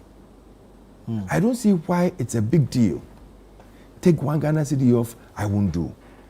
Let us know what has happened to all of us who experienced this. I traveled from my place and I went to Cape. When I got there, the lady who stays there, she says, me talk credit anasa. When I buy credit, then it gets finished. There's something wrong with the meter or the distance. If you can get ECG to come and do it, because it's draining me.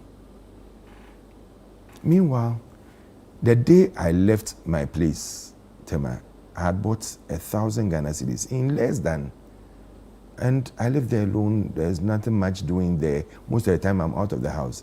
Sometimes 1,000 could take me a month and a week, 1 month, 1 week. But in less than 2 weeks, it had run out. I was just checking my CCTV and I realized that it was off.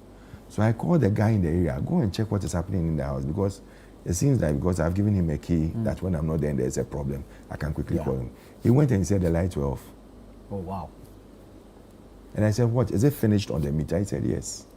So immediately, I remember Dr. Baumia had helped us to be able to buy ECG online. So I bought it, and he said it had come back on. So now I had to buy it every 2 weeks. Same amount? Yeah. Just to make sure it doesn't go off. Because that is how I check my house when I'm out. And most of the time I'm out, I move from place to place. I travel from to and fro. This weekend, for example, I'm leaving tomorrow. I'll be back by Monday. And so everybody is going through these crises.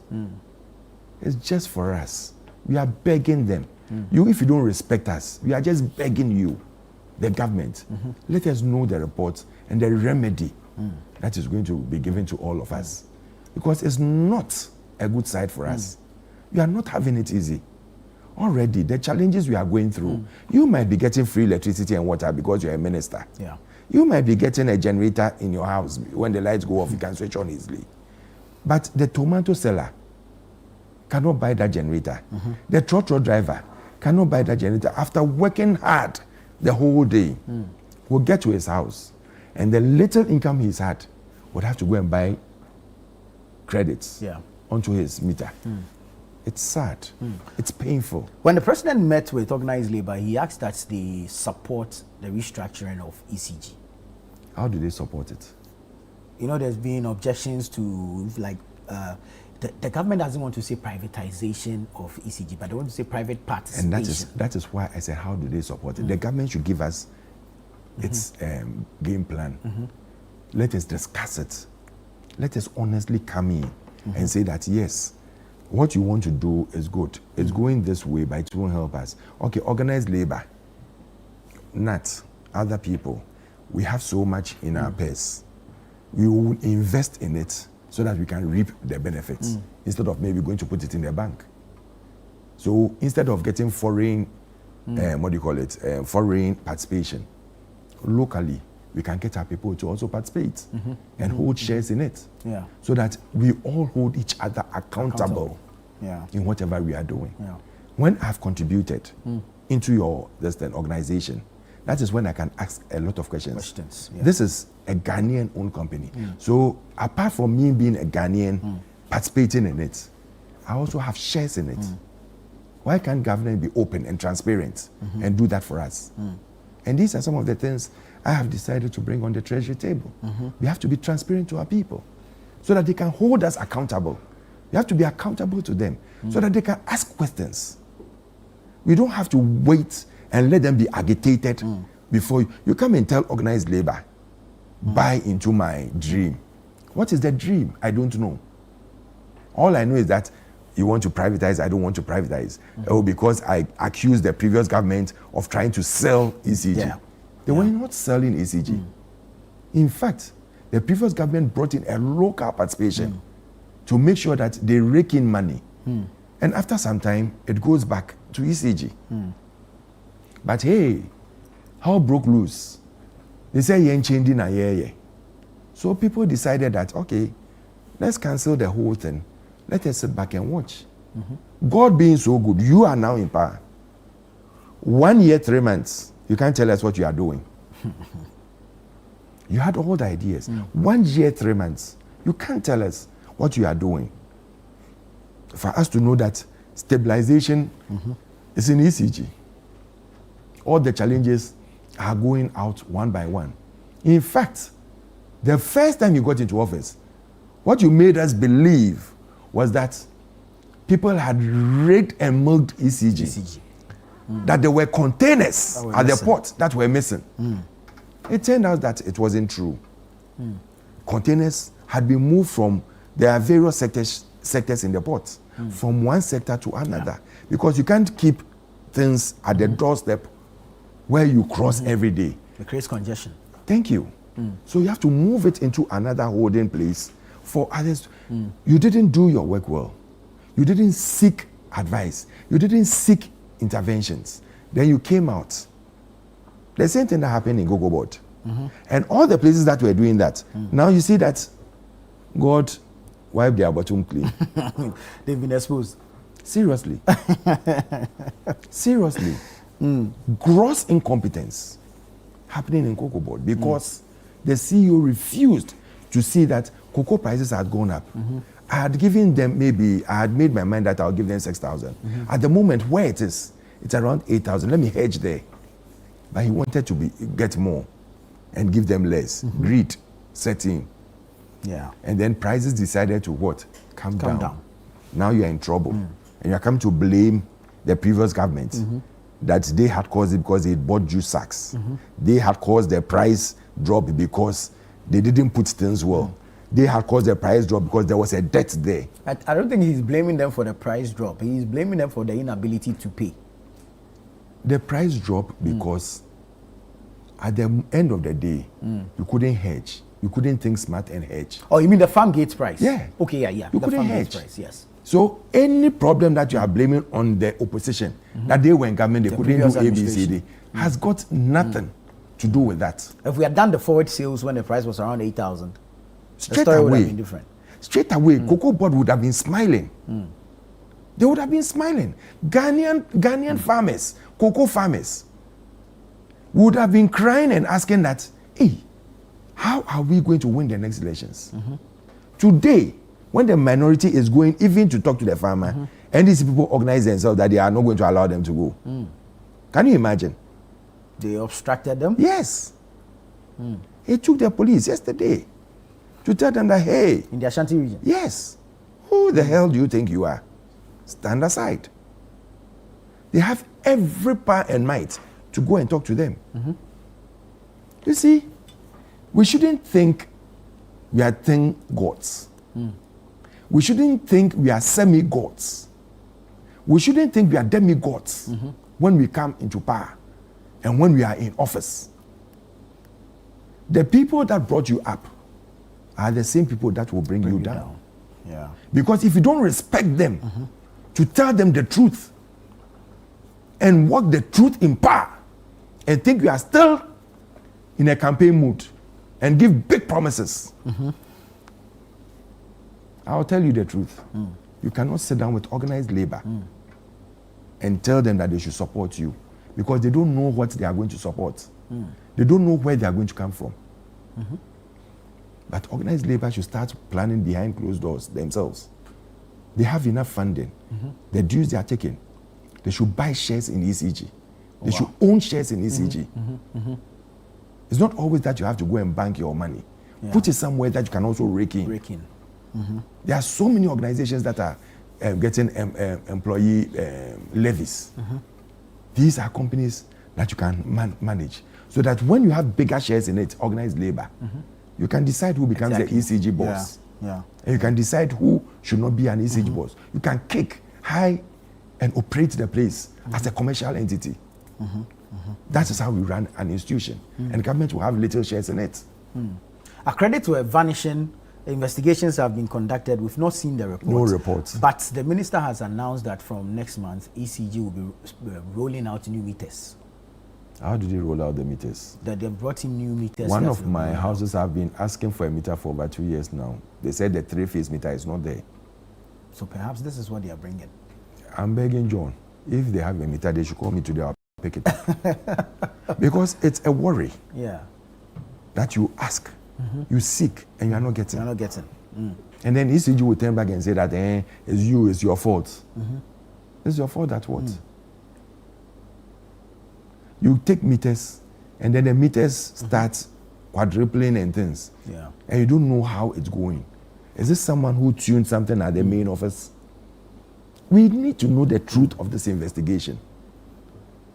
We don't mind they bringing out meters. We don't mind they even changing some of the old meters. But for how long will this go on? Because it's like every government that comes in, it's a recycle. They bring their own type of meters. Then a new one will come and say that, oh, these meters are obsolete.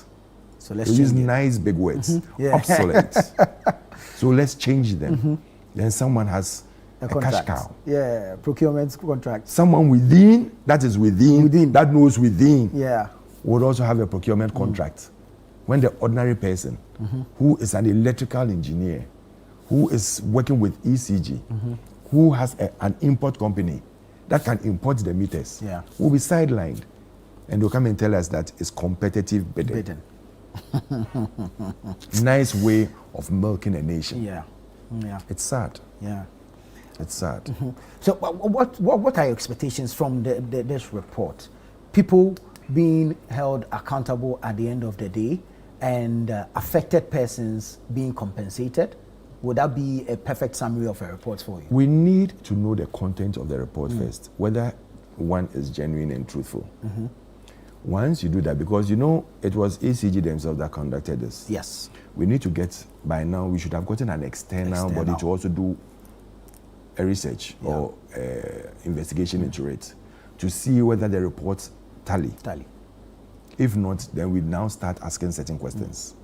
Because if I'm sitting here and working here with you, and maybe I've done something untoward, I can't come and tell you that, I did something wrong, so I'm not going to do this, or I'm going to do that. I'll manage the report.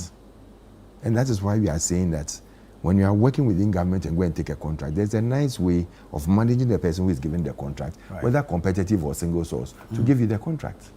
So I implore on the minister, what he could do was that he can get, there are serious technical people there. Yeah. My own classmate, Ken Ashibe, he's an electrical engineer. Yeah. He should be able to, form a committee to investigate some of these things. They come out and they tell us the report. Engineer have time. He's busy with Chamber of Mines. He's busy with Chamber of Mines and Galamsey, but now I think the Galamsey is going down because Chamber of Mines is working within the Galamsey enclave. Yeah. But if you give him 1 week or 2 weeks, I believe that in every organization you take leave. Yeah. He can take at least a week or two to do some of these things, or he can even nominate someone, or they can go to what do you call it, Institute of Engineers. Right. They can get people there. They can get quality people there who can do this for them, maybe for free. Well, yeah. Some committees we don't need to pay them. They can do it for free because sometimes people just want to put their name that I was part of those who did this good work. Yeah. We are too quick to get our people, our friends, to come and sit on committees and pay them and give them tea. With biscuits or with without biscuits? Tea with biscuits. Sometimes people can do things because they are proud to be associated with it. And then they do a good report and bring it to you. Indeed. Then after that, you can give them stipends or award them something. They'll be happy.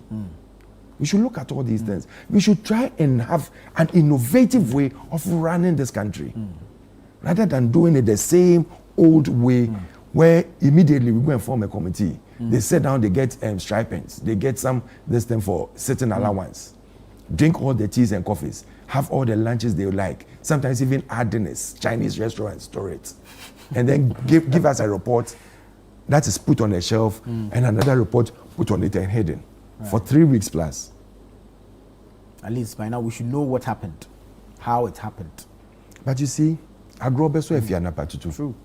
Because if the president has called an investigative body into Yamin and Abanga, and for over 1 year, we haven't heard anything.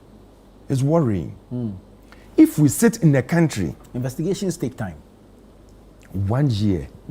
If the national security, the now BNI or NIB, that they are changing the name to BNI. We've gone back to BNI. Cannot do a report on Galamsey and what the effects are and who are involved. Then it's a scary... They were referred to Iyoko, actually. Then it's a scary nation. Seriously. Because if a national security problem cannot be handled by national security for over a year, then I wonder the type of reports they are giving to the president. I should be scared in this country. It's scary. Indeed. We sat in this country when they were agitating that they wanted to bring Ken Ofori-Atta down. And then they told us that they have arrested, they've detained Sedinam Tamaklo. And for over 4 months, Sedinam Tamaklo is not in this country. And nobody is saying anything from the government. What do you expect the rest to do? They are taking Ghanaians for a fool. And that I expect every person in the general world to ask questions. That where is Sedinam Tamaklo? They said they detained her. They've arrested her and detained her in the US. Unless maybe I was dreaming when I read that story. No, that's what the mission told us. So where is she? Why is she not down? Why has she not been brought down? These are legitimate questions Ghanaians want to know. Let us stop taking Ghana and Ghanaians and this country for a ride. It's high time we speak truth in power so that when others come, they can also speak the truth. Because if we don't do that, we will cause this country a lot of harm. Very well, very well. Let's move on to this matter of the GJA, the Ghana Journalists Association, renewing calls for the repeal of what it describes as repressive provisions within the Electronic Communications Act of 2008, warning that the law is increasingly being used to intimidate journalists. So there's the Electronic Communications Act of 2008. The GJA believes that certain portions of this particular law is being abused. It does not say, but it says certain legal provisions. It's raising concerns about growing use of certain legal provisions to suppress media freedom and to create fear within the profession. Because it's not only media freedom that is being curbed. when you sit on set and say anything, the next day, by the time you realize you have been arrested, that you said something against the president, his family, or his friends. You have said something against a minister or a chief of staff. And these are growing concerns in the country. It had to take NPP to shout out and say that some of these arrests are unpardonable. They are unacceptable. They whisk you like you are in this thing and put you in handcuffs, cuffs to take you to the this thing, Yoko or BNI or wherever it is. When they can even give you just a nice invitation, then you come with your lawyer. When we were shouting out and we were telling journalists that be careful because it can happen to anybody. They were not listening to us. They thought, oh, you've been in power for 8 years, so let them do it to you. We are Ghanaians, for crying out loud. The abuse of office by this particular government is becoming very worrying. They take people for granted. They think we should not talk because they have goodwill. They keep forgetting. And I keep on telling them that the elections that you won, you do not get any marvelous extra votes. It's the same vote of 2020. It's the same vote of 2016. You did not get anything extraordinary. It's MPP that lost its guard. Because at the end of the day, there are certain basic things people were shouting out for. Like the DDEP. That was a bitter pill for us to take. And we couldn't explain it to them before doing that. And people were shouting and crying. Like people asking that we should do reshuffle. Which we did not do. Like people asking that we should change Ken Ofori-Atta. We did not do till die minutes. These were the basic things people were asking us to do. Removal of taxes. The e-levy then. The e-levy, which we could not explain to them because we thought that, because at that time we needed the money to run the system. So we thought people are educated enough to understand. But the ordinary Ghanaian just wants to have a listening ear from the people in power. Today we sit here for, should I say, about 5+ months. We lost a defense minister. We lost an environment minister. We lost people through an air crash. They told us that by November they will get us a replacement. They didn't. They told us we should go for Christmas and come. By January, they'll get us a replacement. We haven't. We are in March.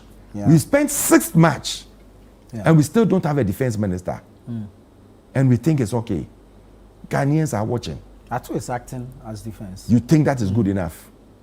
Or you think he has enough for the defense portfolio is not a joke. How much more to go and add finance, which is not another joke? Is that why cocoa farmers are not being paid? Is that why a teacher can work or a nurse can work for 14 months without getting salary? Because you are focused on doing defense. So you go and create an avenue and take more recruits. No, but over the weekend they secured financial clearance to pay some over 14,000 health workers. After 14 months of cry. Better late than never. Yes, it's better late than never. And we've been shouting over it. Maybe that's why they are doing it. But I'm saying that is the problem we have. So take a defense minister to run the defense. Take an environment minister to run environment. And look at the degradation going on. Finance business. Today, when I woke up around 2 a.m., then I said, let me check some messages and things that are going on. Fortunately, unfortunately, I went into Facebook. Then I saw Manesse Azuri's SADA 12 years ago. 40-something million Ghana cedis. Is it billion or million? I don't remember. I can't check. Million Ghana cedis gone down the drain. And when he was saying it, they are inciting Northerners against him because he's speaking the truth. And when you watch the video, there's a watch to the end. When I was watching it, the last question he asked the manager on the SADA project. But if you have trees here already, why do you cut them down and plant another tree, which are already dead? Because you went to plant them in a dry season. Then he held the mic and said, let's talk about that later. And the person is working freely. Yeah. That is the problem we have as a country. They don't listen. If you've done this in 2012 and it wasn't right, and you keep on doing things in 2026, and we are telling you it's not right, and you would not listen to us, Ghanaians have you to judge. Very well. Alfred, thank you so much. This has been an interesting session. Let's apologize once again for our inability to field a rep from the NDC, like I did explain earlier.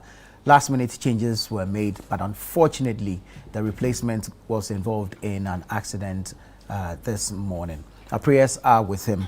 But Alfred Thompson, thank you so much. Before I go offset, right, the prayers, the love, and the affection is coming from Dr. Mahmoud Bawumia and Samira Bawumia for our Muslim brothers. Some are ending their fast today. Some will end on Friday. Some will end on Saturday. He's wishing them well. He's praying with them. And he says that believe in him. Very well. He will do better. Very well. Alfred Thompson is an aspirant for the national treasurer position of the New Patriotic Party, and he's been kind enough to join us this morning for the news review segment on Breakfast Daily. I am Nana Tufua Boateng. Many thanks for your time, but please don't go away. The show continues after this.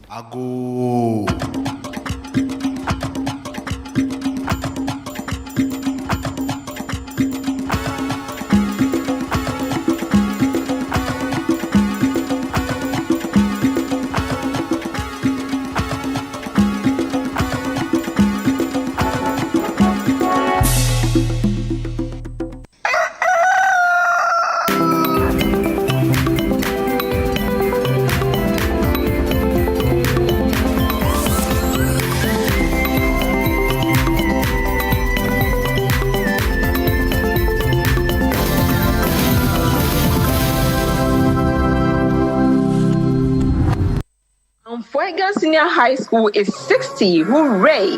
A legacy of excellence turns 60. Anfuegan Senior High School is proudly celebrating 6 decades of discipline, distinction, and impact from March 23rd to 29th, 2026. The week-long program for the anniversary begins on Monday, March 23rd, with a brass band procession through the principal streets of Anfuegan. On Thursday, March 26th, there will be health screening in the morning, inter-house debates and quiz competition later in the evening. The evening of 27th will see a torchlight procession and bonfire, after which there will be a welcome Bobobo night and kebab show.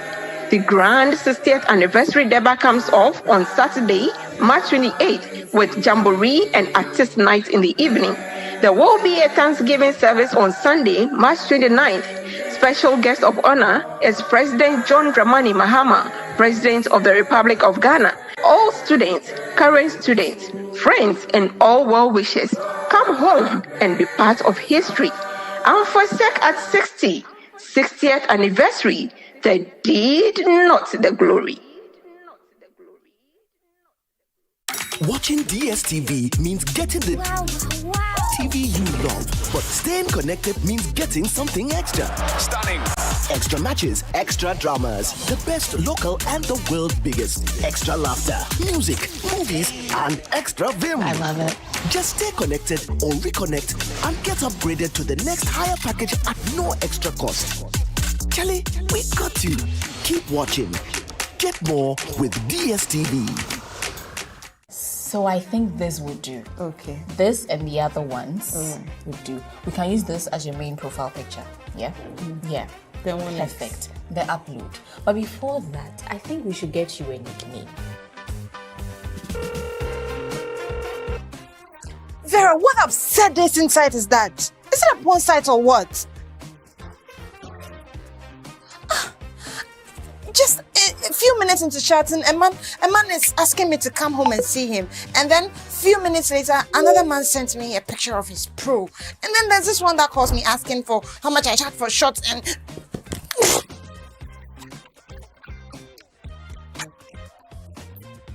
Vera, be serious. I'm traumatized. Come and see The Blank Set, coming soon on Channel 1 TV. The vibe is too much.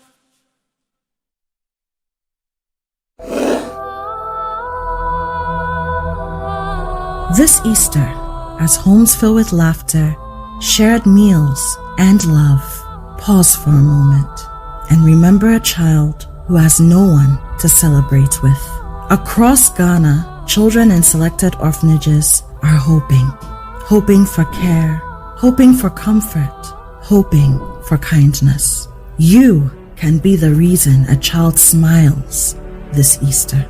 Support the Easter Orphan Project 2026. Your donation in cash or in kind will provide warm meals, clothing, school supplies, and essential care for their well-being. Send your mobile money donation to 0550-900-006 or write a check in the name of the City FM Foundation. You may also bring your donation to Channel One TV in Tesano, Accra, Ghana. You can donate milk, sugar, rice, toys, books, or detergent. For more information, visit www.citynewsroom.com or call 0550-900-006 or 0302-226-013.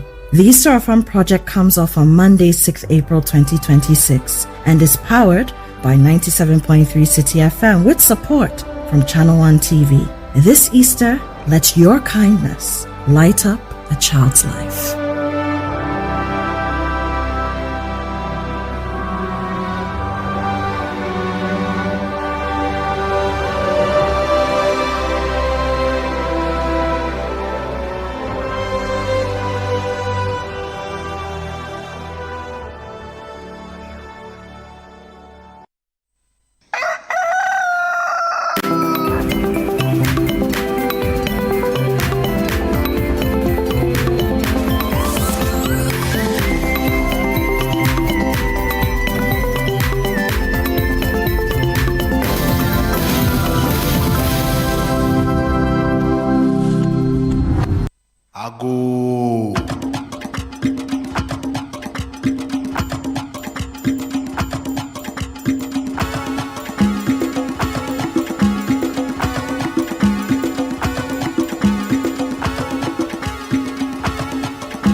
Good morning. It's still Breakfast Daily right here on Channel One TV, and we're excited to be here with you. As you already know, Nana Tufo-Boateng started the show with his well, it's supposed to be a panel, but it's not with his guests as they, talked about different topics shaping the country. But now we're going to be taking you till 11 a.m. and there are going to be interviews. We're going to get into our communities, talk about trends, and so on. You definitely wouldn't want to miss it because it's going to be exciting, informative, and very educative. My name is Chris Carter. And I am Philip Nilati. Like Chris also said, we bring you interesting stuff on the show. Yesterday, I really enjoyed myself with some Pinot and Ayikple. And I didn't know that Ayi actually is beans. You didn't know? I didn't know. So I had to send it to my friend Nia Ikwe. So you know the funny thing? His name is beans. When it's not cooked yet, it's Ayi. But when it's cooked, it's Veyi. Oh, really? You for your language.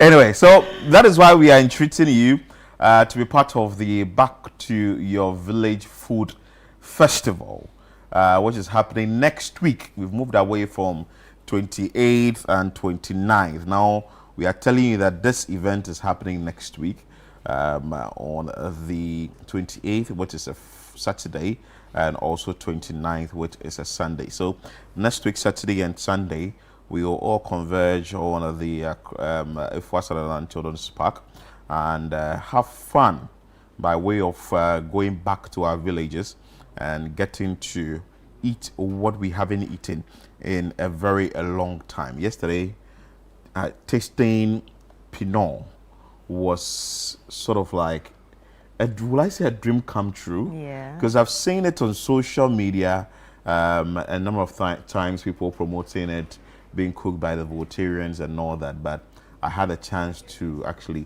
taste it. And we had the Ayikple also on set, and we have the Kuli, is it Kuli or something? No, Kokli. Kokli Zugbo. Oh. So that is it on the screen. Make sure that you are part of this event. Next week, Next week, Saturday and Sunday, come with enough money, come with empty stomach, and come with bowls, and come and get some of the food and take home as well. You can come with your children or the family, so they will know what that food is, what you've been eating in your village those times. So interested vendors should still call the number 0205 973 973 so you can register, because we have limited slots for interested vendors. They can register, and after the registration, voila, you be part of this event. So EcoBank, Didishito, Gino, Manchi, thank you so much for sponsoring this event. I can't wait to be part of this event next week, Saturday and Sunday. So should you also be part of this event, starts at 10 a.m. straight to 6 p.m. All right, and after that, it's all about the Easter Orphan Project. So Easter is in the corner, and most times a lot of people get to celebrate it with their loved ones, their families, and also their best friends. But now we are saying that you can actually extend this care, this love, to an orphan out there, and that is why we're bringing this project to you called the Easter Orphan Project, that helps us feed, maintain, and support some selected orphanages in Ghana. And obviously we cannot do it alone. That is why we're calling upon you to be part of it. So how can you be part of it? It's by contributing immensely to this project. You can either bring some food items. It could be sugar, it could be bags of rice, bags of gari, it could be, you know, teen food, whatever you think that they will need in form of food or water to the orphanages, you can bring them. And also, if you have old toys, old clothes that you're not wearing again, and you think that someone out there can actually wear it, you don't want to throw it away, and it's still in good shape. Look at it very well. Let it still be in good shape, not just because it's old and you're going to throw it out. Please let it be in good shape, and let and also let it touch a child out there. And after that, there are people who also are saying that, look, I can't contribute to any of these things because I don't have any of these things in my house, but I want to contribute monetarily. You can actually do that via the Momo number 0550 9000006, 0550 9000006. And for more information, all you need to do is visit citynewsroom.com or call the number 0302 226 013. And as we are telling you about this, we want to also remind you that there will be an on-air series shortly at 10 where we bring you what we have to talk about our heritage. This one says, stay with me for we are one soul. I can't do this life alone, and it's just going to be an interesting one, so you want to stay with us. And Chinchimban will be taken over by 10 a.m. With Firma Edu Nyami in the mix, GCB, DTP Lifestyle, that's a print, and also Beto Dental, and also we have South African Airways bringing us the on-air series. And what you can see on the set today, we keep reminding you that it's Tekura, kind courtesy Tekura. If it hadn't been for their furniture that is in the system, you would see the set. This is beautiful. So that is what you can see on the screen. Visit their showroom today at Adenta and get yourself this beautiful artifact, this beautiful rich culture furniture. Decorate your space with it, decorate your room with it, decorate your living room with it, and decorate your office with it. So you can catch them on their social media handles. Get on them on Tekura at Ghana on all social media handles, and make sure that you are getting yourself this beautiful historic furniture you can see on the screen. As culture, as heritage, and so must you also push this and get to decorate your place in your abode. After this month, you still have the chance of still going there to grab one for yourself. So make it a point and go to Adenta and get it for yourself. That's all what right. the show Let's is talk about located. the Eat Ghana Rice campaign, and this is one of the campaigns that is dear to us because it's not just about being healthy, but it's also, you know, improving the economic status of the country by helping the supply chain of the rice industry. Yeah. All right. So Eat Ghana, eat fresh, build the future. So we're advising you today, when you go out there and you're thinking of any rice meal, please buy Ghana rice. Let your meal make a difference. Choose Ghana first. Taste the effort and taste Ghana. And this is in partnership with Agri Impact Limited, MasterCard Foundation, and 24-Hour Economy. We'll also like to remind you that the Channel One News app is live. And all you need to do is head to Google Play Store and you can download it. This actually gives you access to all the information and news items that will be putting out there from Ghana and beyond. And talking about from Ghana and beyond, you can actually access it beyond Ghana as long as you have internet network and it will be working. Chris, before we move straight into trends, let's bring you that you need to download the Channel One News app today. Please. You need to download it. So go to the Google Play Store, the App Store, and download the Channel One News app so that you can get all the information that we are sharing with you here. So straight into our trends, shall we? Yes. The Morocco-Senegal issue isn't dying anytime soon. Right. Right. It's not dying anytime soon. And it's important that they, you know, settle the issue. Because at the end of the day, I feel like if this matter is not settled properly, I don't think the next AFCON will be as interesting as it usually is, because everyone will now be on their toes. Well, and I feel like it affects African football. A lot of people have come out to say the law is the law, but come on, after 2 months, because at the end of the day, they said the referee actually has the on the field. The referee actually has the authority. He has the authority to actually decide what goes on, whether it's continuing or not. So yeah. So anyway, the CAF president came out yesterday to address the controversial CAF decision, and Patrick Motsepe has actually shared his first reaction following the verdict delivered by CAF's Independent Appeal Committee, which confirmed Morocco as the new AFCON 2025 champions. In a video statement, the CAF president addressed the outcome, emphasizing respect for the decision of the appeals body and reaffirming that the process remains independent. This comes amid growing reactions across the football world after the ruling. There's actually a video to that, and I don't know if we have the video. If we have the video, let's play the video. We said for ourselves, it is important for us that ordinary football supporters and spectators in every one of the 54 countries in Africa, in their judgment, not in CAF's judgment, not in my judgment, regard the decisions of our judicial bodies as fair, with integrity and impartiality, and what is equally important, that they regard our referees, our VAR operators, and our match commissioners as people who are fair and just, and those decisions that are taken reflects the impartiality and independence.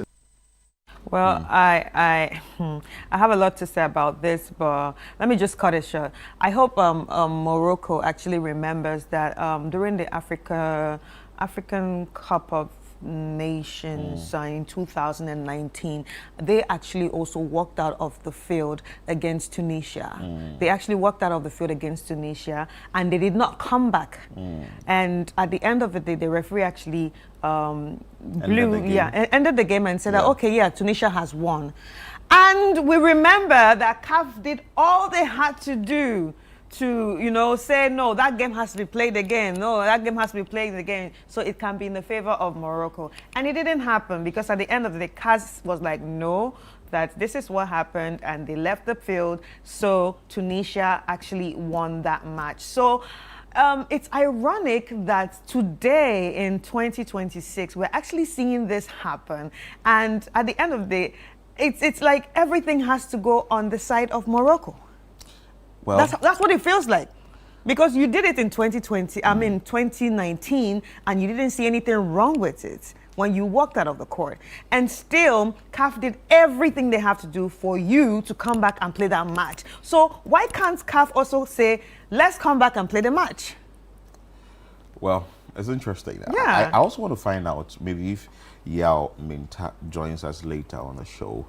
Is there a way the match can be organized again for the two countries? So I feel like if that's it. So we settle the issue. No, I feel like if that was the like. But I don't think it can. No. If that could have happened, it should have happened that time. That time, not after 2 months. Not after 2 months. And if also you are going to say Morocco has won, it should have happened then and there.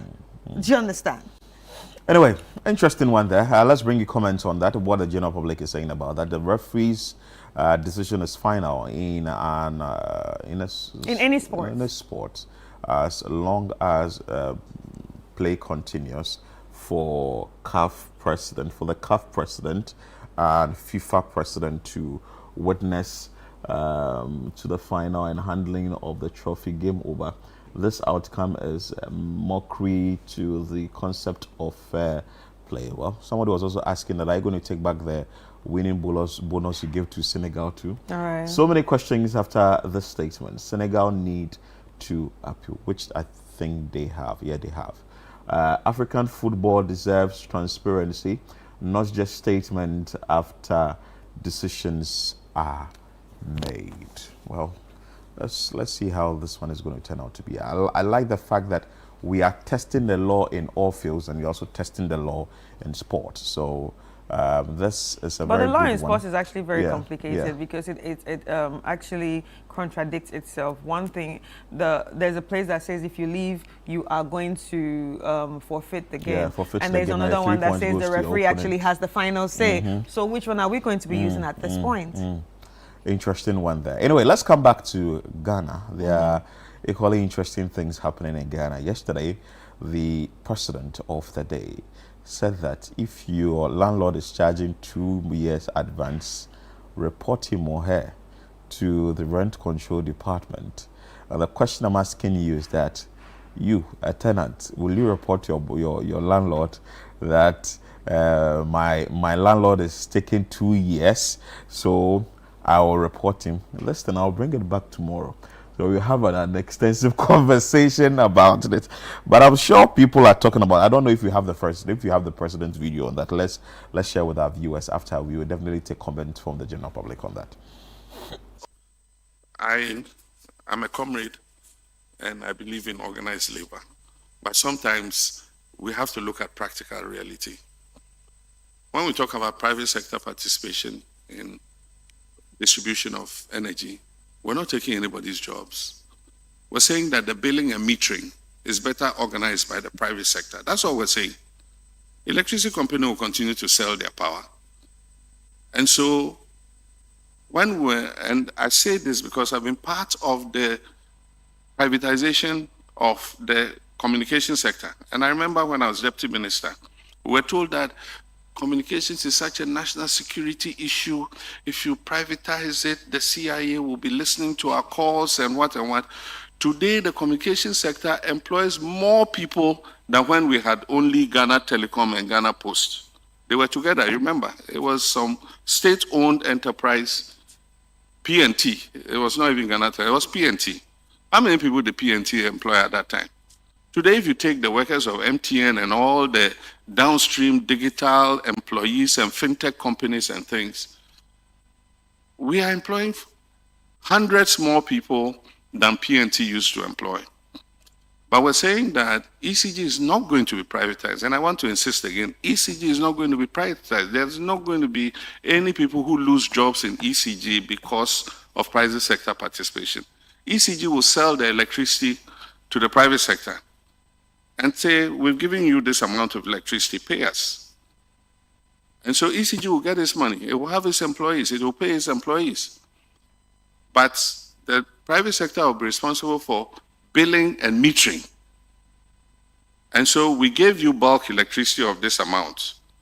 ECG was sitting and waiting for you to pay us our money.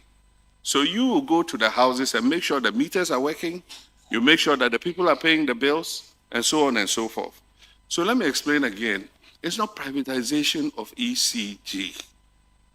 For emphasis, it's not privatization of ECG. ECG will continue to procure. They'll be responsible for the transformers. They will maintain the transformers.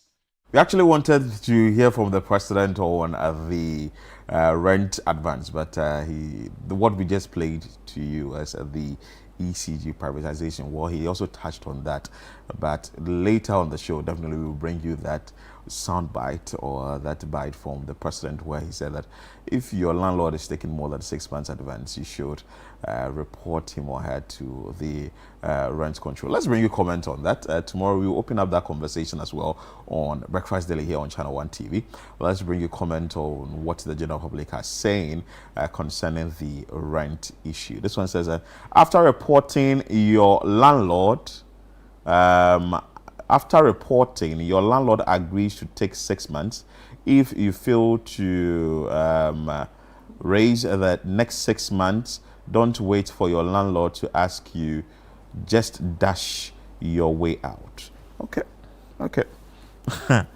It's what? Is it human? It's human nature.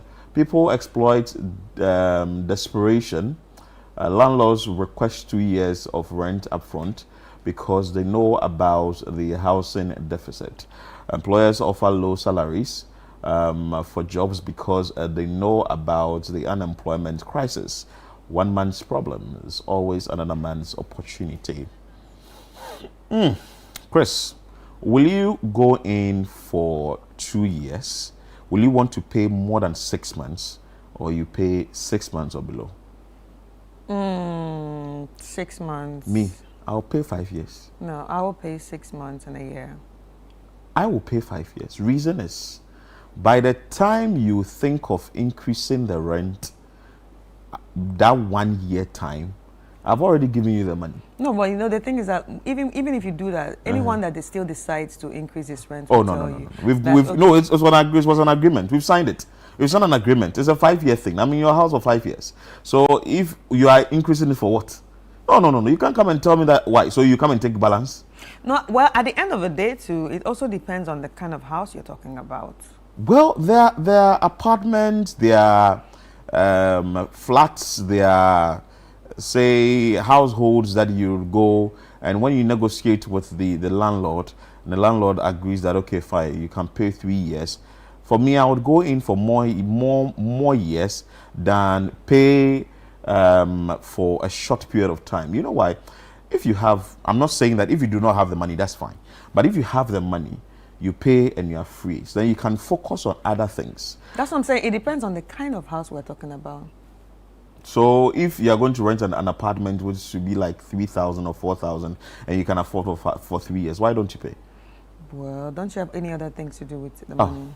It's not about having any other things to do. 70% of your problem is gone when you have shelter. Well, that's true, though. Yes, 70% of your problem is done when you have shelter. No, but at the end of the day, you should also understand the cry of the people. A lot of people are not even getting their 1 month salary. No, I'm not saying that the 6 months, that's the law. The law is the law. But if you have the chance to go beyond, for me, I will go beyond. No, that's you. But the Yes. cry of the people is that the more than 6 months is just too much. And this is because of the problems we're seeing in the economy. And this is because people are not earning as they're supposed to be earning. And this is also because that things are getting more expensive every day. Anyway, this will be a conversation we will definitely open up tomorrow here on Breakfast Daily. So stay with us. It's going to be an interesting conversation. We may actually bring in 1 or 2 people to talk about it, if possible. But prepare yourself for your response. Will you pay for more months beyond the 6 months, or you pay 6 months or less? Or will you report your landlord? And as soon as you are done reporting your landlord, rent control department will come to your house and come and tell your landlord that it was one of your tenants that reported. This is a tenant, he reported. Anyway, people are also, for fear of victimization, they may not also go and report. But the president has said that. But at the end of the day, I feel like everybody needs to understand what's happening right now. We are not in normal times. Whether we like it or not, sorry to say, but whether some people feel like, whether some people feel like that, we're still not in normal times. Things are not as easy as it used to be for our parents. It's getting difficult, so but do you know it's getting harder. Do you know that 6 months or a year doesn't take long for it to come. No, you see, that's the problem. So if we have people who are willing to say, look, I have what's the word to use? I have you have dignity. limited funds. No. For a landlord, yes. I have dignity. I understand where you people are coming from. I have I forgot the word to use, but you understand what I'm saying. Like, if you have a good landlord that will not exploit you every minute to be increasing the rent, because I've stayed in houses that nobody was increasing their rents like there's a problem, like the world is about to end. And then guess how much I was paying? No, guess how many months I was paying? How many months? 3 months, 1 month, 2 months, and they were cool. Right, anyway. And I stayed there for 3 years. Wow. No increase of rent, no nothing, because she understood that, okay, these are young people trying to get their life together. You understand? So I think it's just about the individual Chris, that you get as a landlord. we will definitely expand this conversation tomorrow. Let's bring you the video of the day.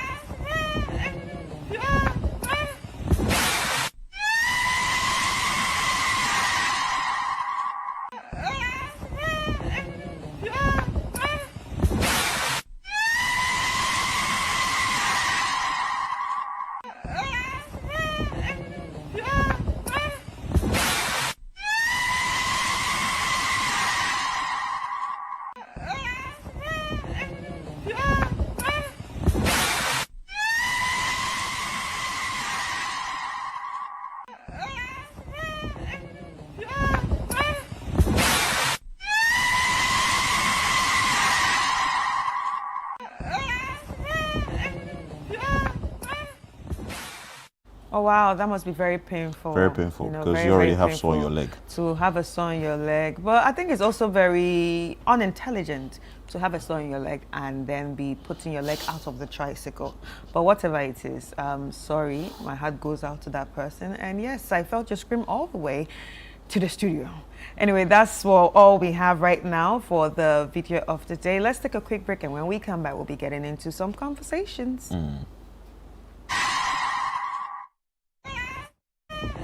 Ago.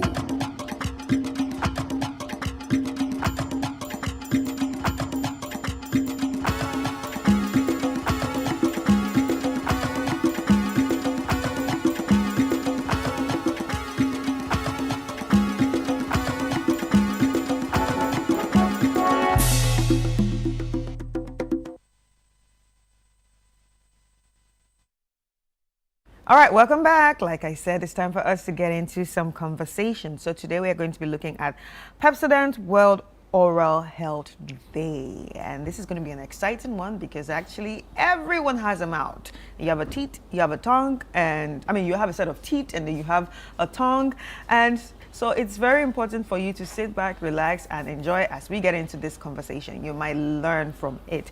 So in studio with us, we have Glenn Abraham Apoma, who's the brand manager of Pepsodent, and Dr. Owusu Achao Yao JB, who's a dentist at Reach Hospital. Did I mention your name well? Tell me I did. Please tell me I tried. You did. Oh, you did. Oh really? That's all right. Nice. You're all welcome. You're all welcome. Thank you very much. So today is it today that is World Oral Health Day? It's tomorrow. It's tomorrow. Yes. And have you brushed your teeth? Oh yes. Yeah. How many times? I've brushed once this morning. Yeah. And you will do in the night again? In the night I'll do, Okay. definitely do. So let's get into this conversation. We're excited about it. And let's start with Glenn. Glenn, why is the World Oral Health Day important to your brand, Pepsodent? Thank you. So World Oral Health Day is a very important day to the brand. We actually celebrate the day throughout the month of March. Yeah. We mostly do lots of screenings. We just try to partner bodies like the Ghana Dental Association, the Ghana Health Service, just to amplify the work being done around oral health in the country. The ratio of dentists to patients in the country is about 1 to 58,000. What? 1 dentist to 58,000 patients. You say? That's really Yes. almost like So you need more dentists? we do. Yes. How long does it take to be a dentist? 6 to 8 years. Oh no, then I can't do it. I wanted to help you, but I can't do it. Yeah, you were saying. And the global standard set is supposed to be one dentist to around 7,000 patients. Okay. So you can see the dentists in the country are currently overburdened. Wow. Yeah. But I want to ask you, Doc. Do you think that would take, say, when it comes to Abuka Kabiriti, we take things like that very serious? No. Why? Ghanaians don't take it serious. Most Ghanaians don't take it serious. They take it for granted. They always assume that, oh, it's my mouth. If something is going on, I can just apply this, apply that. And they'll mostly turn to herbal concoctions than for the actually. mouth too. Yes. People apply car battery and stuff. Car battery. To do what? To whiten your teeth. Their cavity. On the teeth, yeah. The kaka. The thing you call kaka. Once they start feeling dental pain, they start using weird stuff. The weirdest that I've ever experienced is car battery. So it stops the pain. That's what they say. Most likely, yeah. But how often do you get people, say, come to your facility or come to you as a dentist to say that, hey, I want to check my teeth or I want to check what is happening within?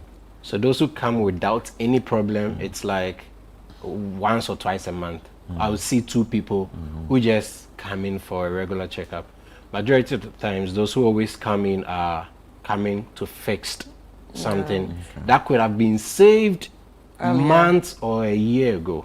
Wow. So we have a progression of, as an example, when we take cavities, we have a progression.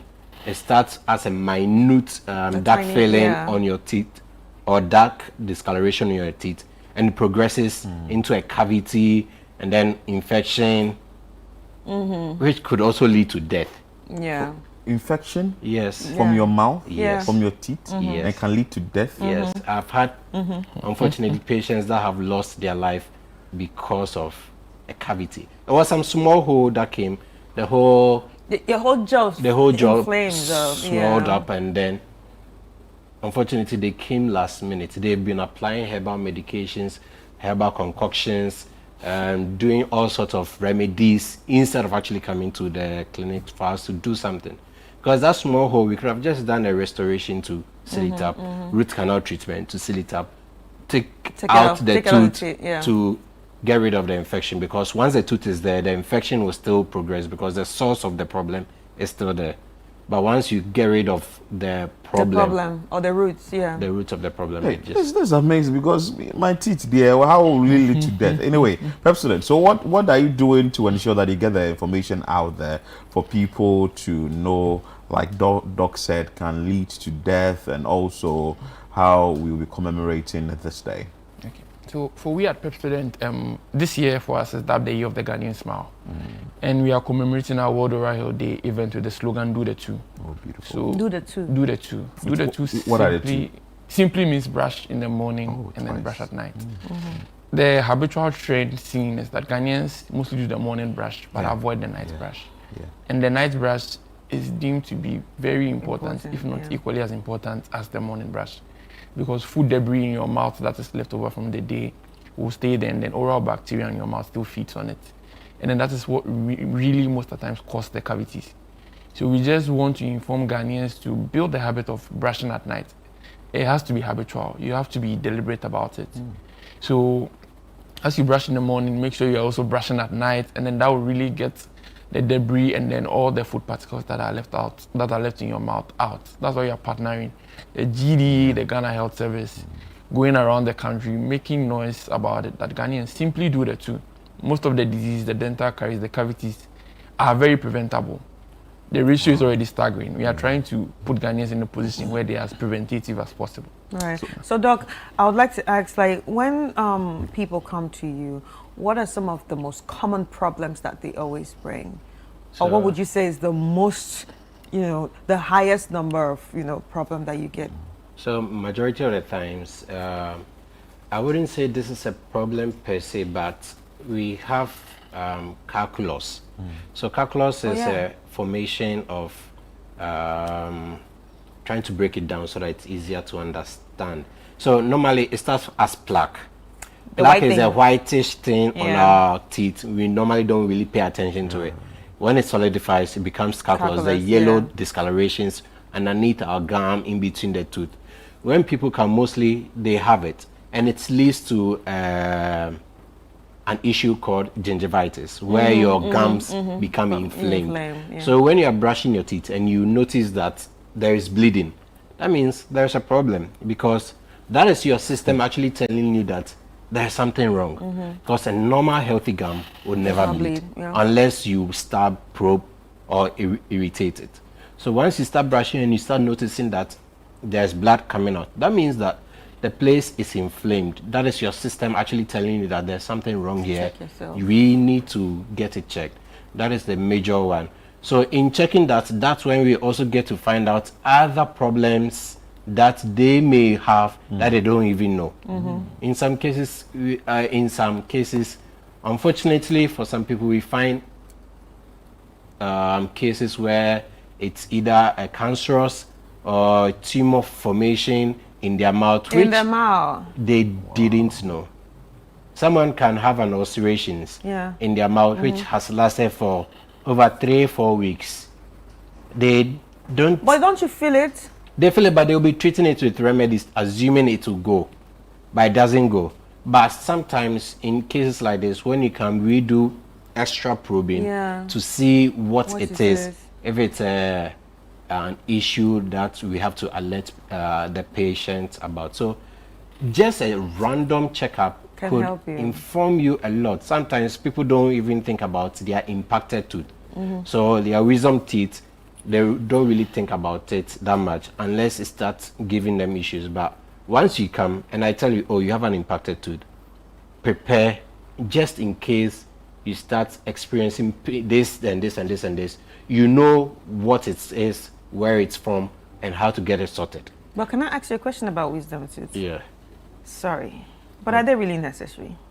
It's not up to us. You know why I say so? Yeah. Because I had like an impacted tooth situation, and then before the second one came out, I was like, nah, take it off. Take it off. That is what we normally advise. All my wisdom tooth are always pushing into somewhere, like causing problem. I'm just like, take it out. Don't treat me. Even take it off, take it off. Wow. So that's why I just wanted to know, is it like really important? So it's not really important. It's actually there to help us get all the full set of teeth. Sometimes because of our growth pattern, we don't have enough space in our mouth to contain all the teeth. I'm one of those. Yeah, I don't have it. Even I have the same situation. Some of my teeth are malaligned. They are not in the same formation. So in such case, that's where I have to go and see an orthodontist to get braces. But now Ghanaians are doing it at fashion. Yeah. They are doing it at salons, at hairdresser shops, and then they are just flaunting it online. And I do a lot of education online on TikTok specifically. And I see a lot of videos. One video, a lady was complaining that now she has gap teeth because of the fashion braces she went to wear.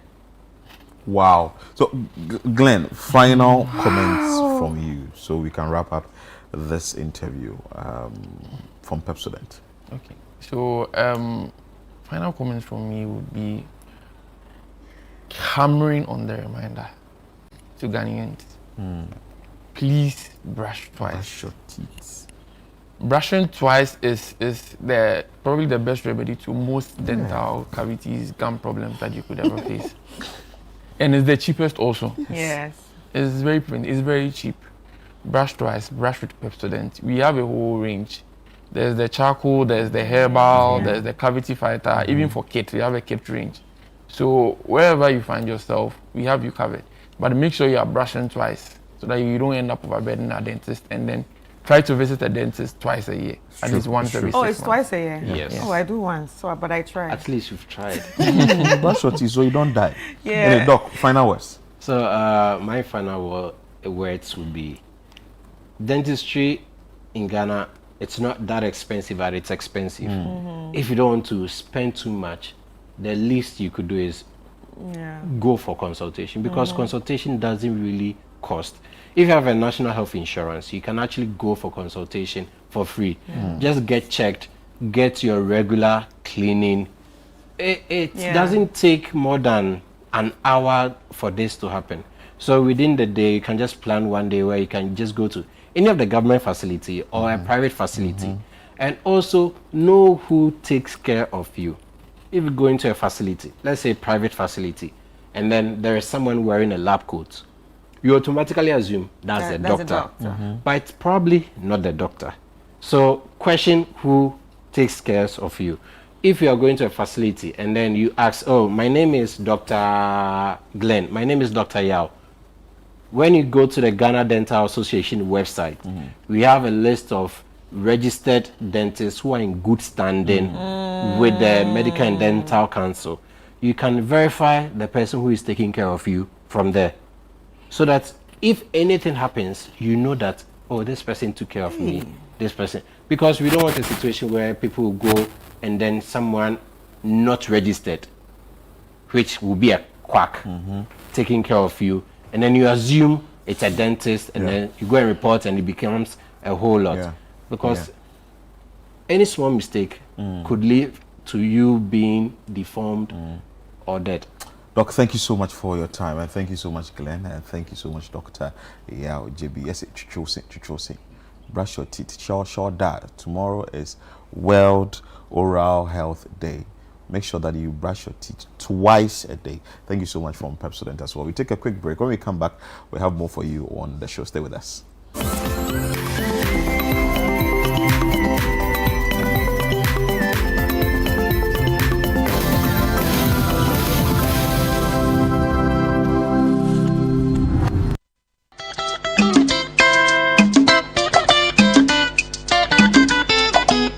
Channel 1 TV is celebrating Ochiame Kwame, the cultural icon, the musical genius, and the philanthropist.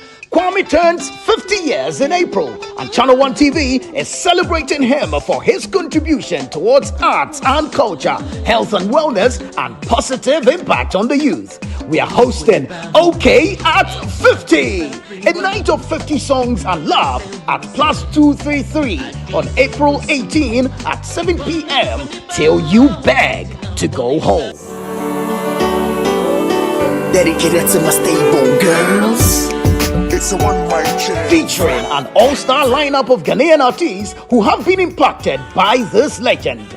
Kiddy, Kwame Eugene, Brothers, Sister Fia, Amrado, Miss V, Abochi, Kwabna, Akwabua, Raskuku, Adina, Abiana, Kweku Darlington, and King Paluta. 10 artists performing 50 songs. It's going to be an all-white party with a purpose. Ochiame wishes to build a pediatric emergency center at Menchia.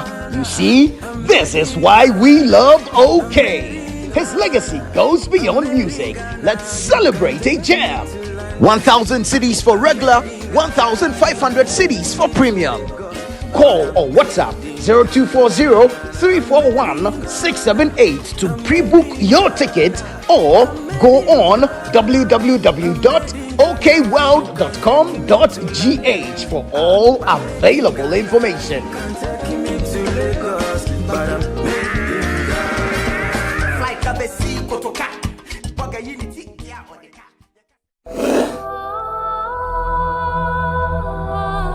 This Easter, as homes fill with laughter, shared meals, and love, pause for a moment and remember a child who has no one to celebrate with. Across Ghana, children in selected orphanages are hoping for care, hoping for comfort, hoping for kindness. You can be the reason a child smiles this Easter. Support the Easter Orphan Project 2026. Your donation in cash or in kind will provide warm meals, clothing, school supplies, and essential care for their well-being. Send your mobile money donation to 0550-900-006 or write a check in the name of the City FM Foundation. You may also bring your donation to Channel 1 TV in Tesano, Accra, Ghana. You can donate milk, sugar, rice, toys, books, or detergent. For more information, visit www.citynewsroom.com or call 0550-900-006 or 0302-226-013. The Easter Fund project comes off on Monday, 6 April 2026 and is powered by 97.3 City FM with support from Channel One TV. This Easter, let your kindness light up a child's life.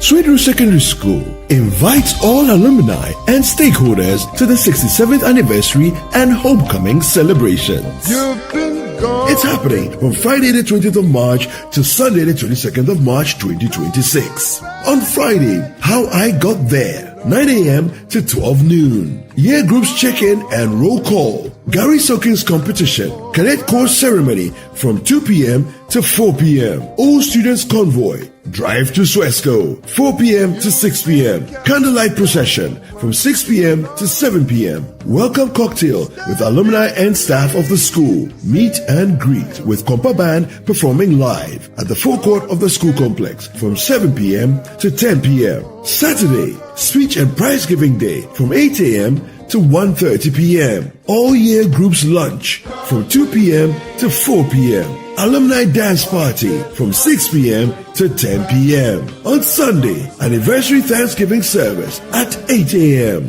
A great opportunity to reconnect with your old mates. Contact your year group president now. Semper Cum Optimus, always with the best.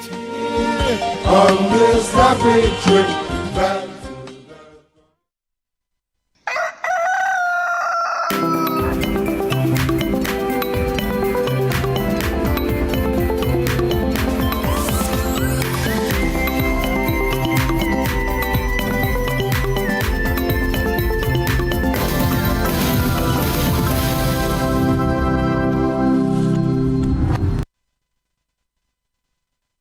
Grateful that you stay with us here on Breakfast Daily on Channel One TV. We will definitely enter our communities or one way or the other, or bring you more exciting stuff on the show. But let's do this interview.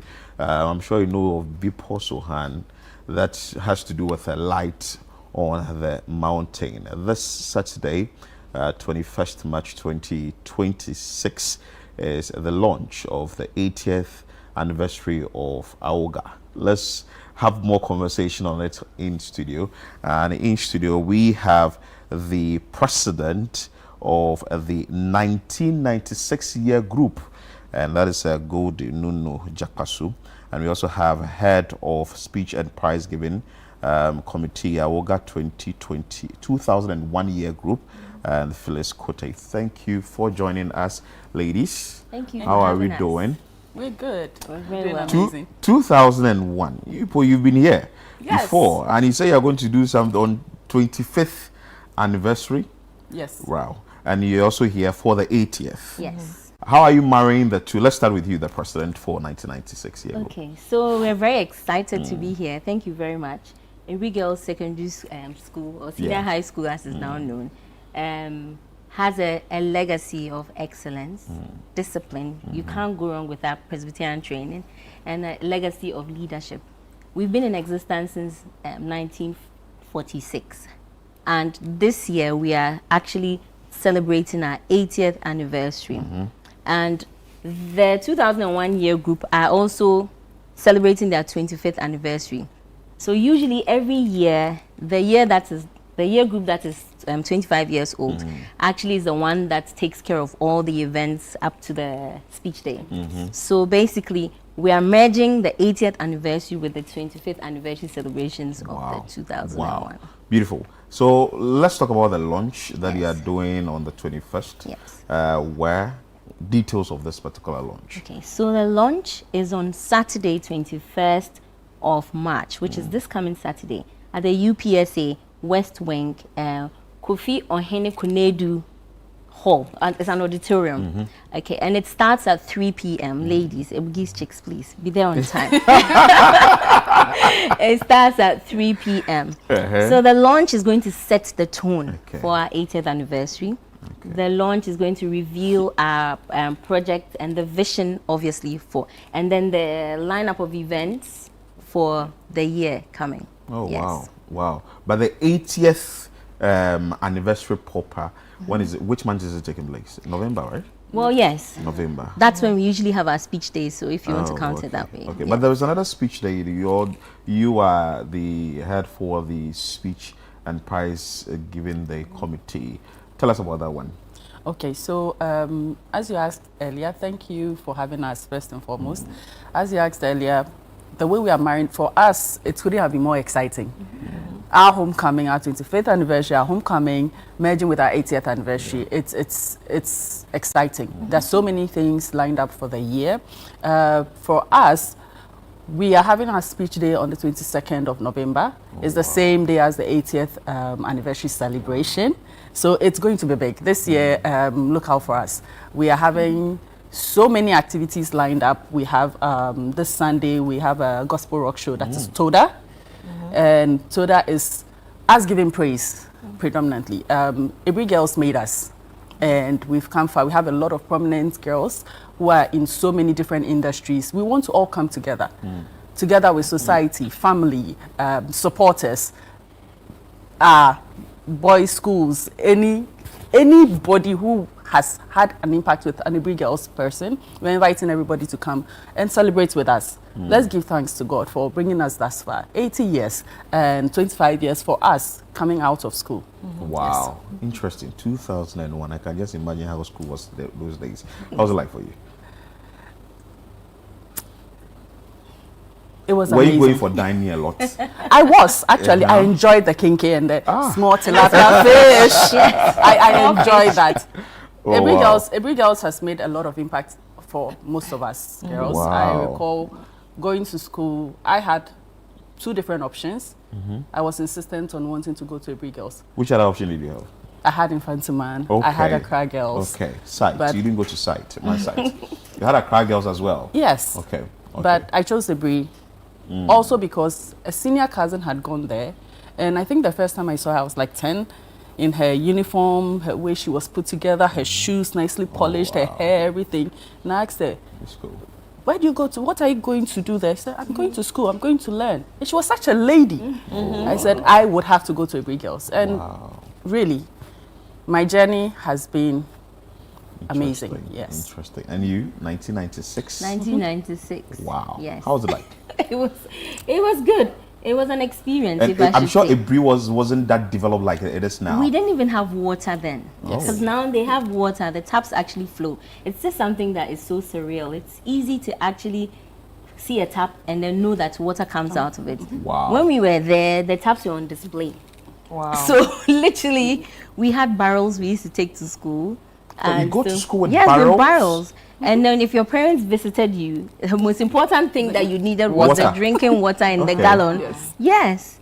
And then obviously we had our buckets that we have to fill. We used to walk downhill into the valley to the springs and stuff and then fetch water, carry it, and go wash our clothes. Yes. Hey, then the Gen Zs and the Gen Alphas are enjoying. This is serious training. So how would you say that shaped you? Really, it's made us more resilient, okay? It has helped us to adapt to any situation in life, and it's helped us in our workplaces that we find ourselves in, okay? True, interesting. So the Presbyterian training that they gave to us, we had to go to church in the Presbyterian church in the Ebri town. We would walk there, and we would have to join the Ebri town folk in church. So we had turns, we took turns, the different classes would go as well. So wow, interesting, interesting. But Ebri Girls is just the Ebri Botanical Garden is just behind you. Yes. Or not far from you. Not far. So were you going there? Yes. Oh yeah. Oh. Picnics and stuff. Oh, the people were enjoying. Wow, interesting, interesting. So about the launch that is happening this Saturday, which people are inviting to grace the occasion, and what will be your word to fellow colleagues who you would want to see for the launch? Okay, so we are calling all old girls. We want this to be a celebration of old girls, the staff of the school, the students of the school right now, all our supporters, of course our boys from PESEC, we're calling on to them as well, all the stakeholders. So anybody who has any affiliation with the Ebri Girls, to come and support us. And we're hoping that this will be the beginning of the sequence of events for the rest of the year. Okay. Yes. You want to add? You want to add on? We also want to call on corporate Ghana predominantly. So for the 80th anniversary and for us coming home, both of us are having legacy project. Basically, we are undertaking a STEM center for the girls. I mean, we have a gap with gender when it comes to girls in ICT, girls in STEM. And this new age for us, nobody has to tell you that we need more girls in STEM education. And so we are actually meeting a global need. And we are calling on everybody to come and then look at, we'll launch our logo, we'll launch our various projects, we'll launch the series of activities. We are calling on everybody to come and then support us. So did you have your boys come in there Presec or that year? All the time. All the time. We will also be unveiling the main logo. Oh, okay. The logo for the 80th anniversary celebrations. And also our cloth. Our new anniversary cloth will be launched. And then, obviously, the rest of the program activities, for the... So with the 80th anniversary project, it's a global project by all old girls. Yes. So we are supposed to pay 400 cedis per old girl. Oh, okay. Yes, That's and cool. then 200 cedis to the retired old girls, so that we can all come together And put up that structure. and put up this, renovate the dining hall, the existing one, to make it more modern, more efficient, and then also a more conducive and healthy environment for the girls to live in. Because the welfare of the girls is our main focus, and we want to impact their academic excellence. I like the fact that the old students are really involved in these things, because you can't leave it all for the government. Yeah, to, so that's why I actually to wanted to do ask. this, Why is it important for the old students to come back and give back to the students of today? You look at the effects that the school has had on you, the impact it has had on you in your life, and you have no choice but to go back and give back. And you pray that whatever it is that you're putting into should make them better people than we are right now. Yes. Like you used to go down the valley to go and fetch water. You see, they don't do that anymore. They just open the tap and the water flows. The water flows. Wow. Yes. So you were carrying gallons, or you were... We are carrying buckets, we're carrying sachet water. We had a whole yard called the barrel yard. Yes. Whoa. And you would go there. Some of us travel further from our dormitories to go fetch and then carry it up lower court, upper court to your dorm. So you usually would do 2 buckets. Did you have the instance of fetching water, putting it down, and someone will come and use? All the time. So Oh wow! All the time. It must be painful. These things are common in most schools. The worst part is, I mentioned to you that we have to go down the valley to go and fetch. Imagine balancing a bucket on your head and climbing holding up another a hill. one, climbing up and getting to the top and slipping. Oh, I didn't The see whole that water? coming. Exactly. You could even break your bucket. Oh. Yes. And you have to go back again. You have to go back. You need the water. Oh, wow. Every girl shaped us. This I might mean, be it's something Every girl made made us. most of us Might be who we are, and that is something. why we want to give back. Most of the development in the school is carried out by both the government and old girls. And for us, every 25 years as Aoga Global, every 25 years, once you are ushered into coming home, we all do some legacy project of a sort to help shape the school and to help give back. Wow. For us, it's impact Interesting. driven. I can just imagine going to fetch the water and you come in. Either someone is going to take over the water, or you are going to sleep in the water, just everything on the floor. Did you know what we used to do What to do you prevent people from taking our water? Tell us. We put our sponge in the water. So you see the scum will come on top of that. So you Yeah. Nobody will take Nobody will take the water. It's true. It's true. Interesting. Anyway, for us to wrap up this interview, maybe let's take final words from the two of you. Let's start with you, the 1996 president. Okay, so this launch on Saturday, we're inviting all of you to come. If you can't join us, you can go on www.aogaglobal.org and donate. There's a button there for donating to the anniversary projects, which is the dining hall, or you can just give to Aoga, and obviously that would be directed to. So please come in your numbers at 3 p.m. to UPSA in Legon, and the hall is the West Wing, Kofi Ohene Kunedu Auditorium. We'll be expecting you. Come with a lot of money to spend, come with a lot of money to donate, and we'll have fun. We'll celebrate each other. and make an impact for the future. And Phyllis? And to add to that, on Sunday, we have our Gospel Rock Show to crown our anniversary lunch. So we are inviting everybody to Toda. The tickets are 100 cedis regular and 150 VIP. We are expecting everybody to be there. Come and celebrate with us. Come and see how we give back to our school, to our girl child, and to society. Interesting. Having heard this, maybe I'll let my daughter go to Brigade. You have to. It's not far, so you can just take jollof rice there every weekend. And thank you. She appreciate that. Anyway, thank you so much, Goldie Nunu Japasu, Aoga 1996 year group president, and also we also have Phyllis Kote, head of speech and prize giving committee, Aoga, who also is a 2001 year group. And it's an interesting one. So Saturday, make sure that you are going to the UPSA auditorium to participate in the launch. Let's bring you the Heritage on Air series. Frema Edunyame sits with Inchinchim Band. Ago.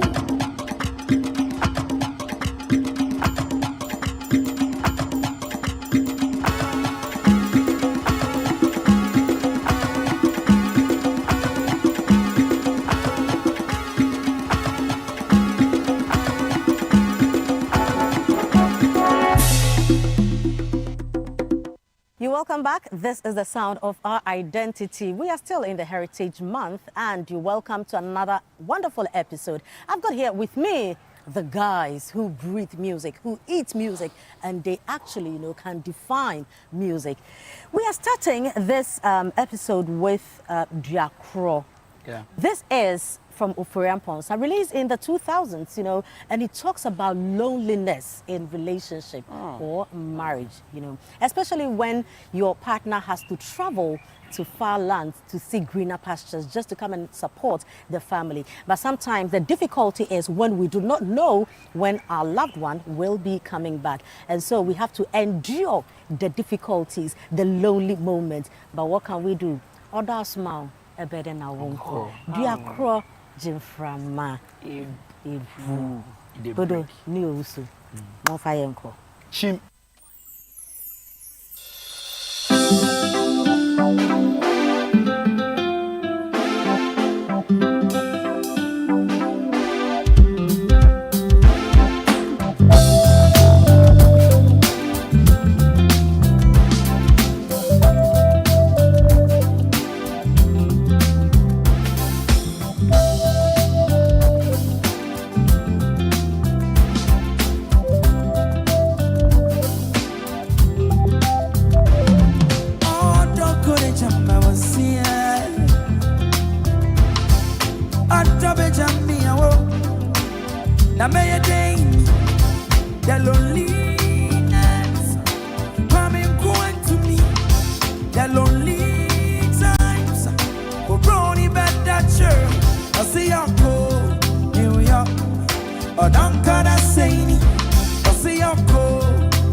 Brownie so penny, I know me.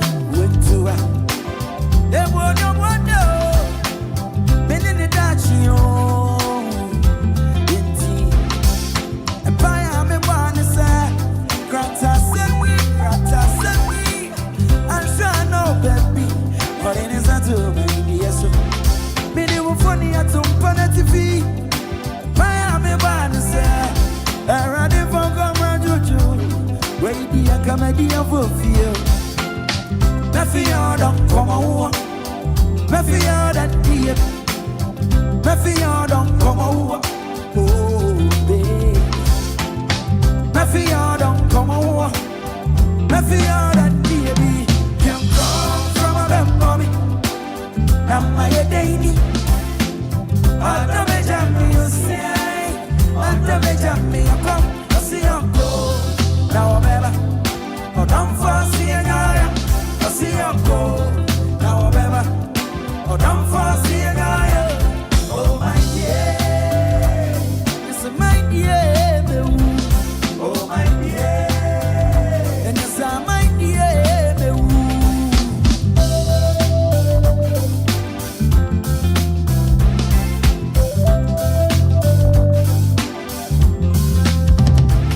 I'm ready to free on the bound. Yenti oda ubekwe. He won't be jammy answer. Answer now I grow. Hey, you see kana. Because no, no, no, no. Hey, you funny Anna. Because no, no, no, no. Arie kiari jo. Come and cast for Joe. Medidie. Medidie. Anadie. Medidie. Medidie. Anadie. Medidie. Medidie. Anadie. Medidie. I can never stand. You come from a bed for me. Now my daily. After me jam, I was say. After me jam, me I come. I see you go. Now I'm ever. I don't foresee a guy. I see you go. Now I'm ever. I don't foresee a guy. Oh my dear. And yes, I'm my dear. Oh my dear. Yes, I'm my dear. You come from a bed for me. Now my daily. After me jam me, you see. After me jam me, you come. I see you go. Now I'm ever. I don't foresee a guy. I see you go. Now I'm ever. I don't foresee a guy. Oh my dear. Yes, I'm my dear.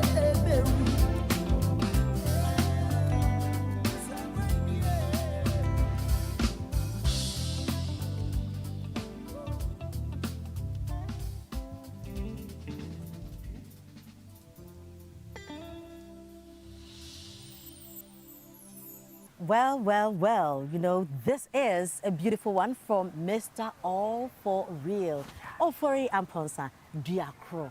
So when you are also leaving, you know, the shores, when you are moving outside your safe zone to seek for greener pastures, let your word be your bond.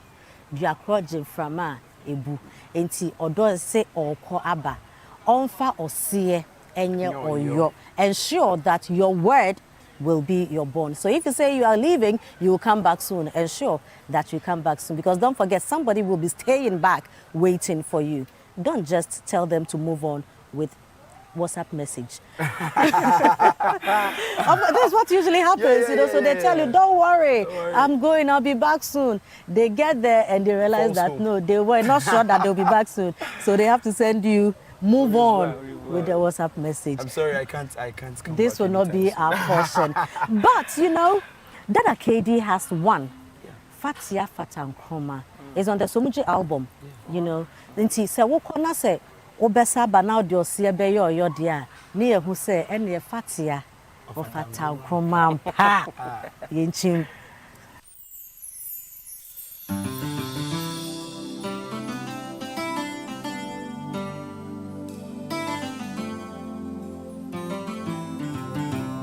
Mede yodash me mo, kama niguzu wa menzo no dai.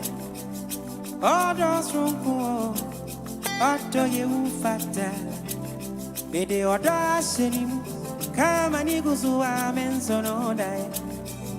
Odos runku, oto ye ufata. Odo we sisi maso, anso wa hasakata katemeni. Bihuno bozo mi go dance from me. Oh, strength sing on you now. Fadia grow, me tida ne so say, so yeah. Me sign it says soon, yeah. On coming home, I'm so. The son of what they are set the drama, say me kata many, and so the mammy Jimunia, my hear me, Obeka said, my funny man. Way not in it in me, or did you me? Between the bio, baby, or the best, yeah. Oh, don't I see a mammy, and Papa Dem, as long as I get them by, yes, sir. The baby in a bonnie, oh, do you fatter? Oh, don't be so, I did pass so, wait, and I make go on that day, make go on, Nammy dear. Oh, Johnny, don't you me a die? Yet in the rank one, Nano, Bencoa, Namidia. Oh, Johnny, I never showed up. Wait, and I'm in Coan, that day, Bencoa, Namidia. Be baby, more baby, who call baby, Famico. No jamming go on video you want. Oh, Becca, defend me, Befuno. Be baby, more baby, who call baby, Famico. No jamming go on video you want. Oh, Becca, defend me, Befuno. Now, the Fubi Jojo me, Famisa, yes, remain under full power, baby. You never getting kitty be an oh, no. Kayana Martini so be it. Intimini who was a mimu. Come and you so I'm in so no die. All those who go, all do you fata. Or the order to me, what say? I'm a me who I fita. Be baby in a bonnie. All do you fata. Or the order to me, yes, sir. In a bonnie, or do you fata? Yeah, or don't be so dumb. I did pass so dumb. Wait, and I'm in Coan, Namidia. I don't need to. I did pass so dumb. And you may die. Yes, in the round Coan, Namidia. Adobio, good of Fata, Matea Fata, Adobio, good of Fata, Ade, Matea Fata. Mama saying, go forward, Obi, you for no Messi, and do you move, Miss Ramwo. Lord, fata me, Lord, fata me, and you me a yet in the Ramcoano, Lord, do you fato, fata,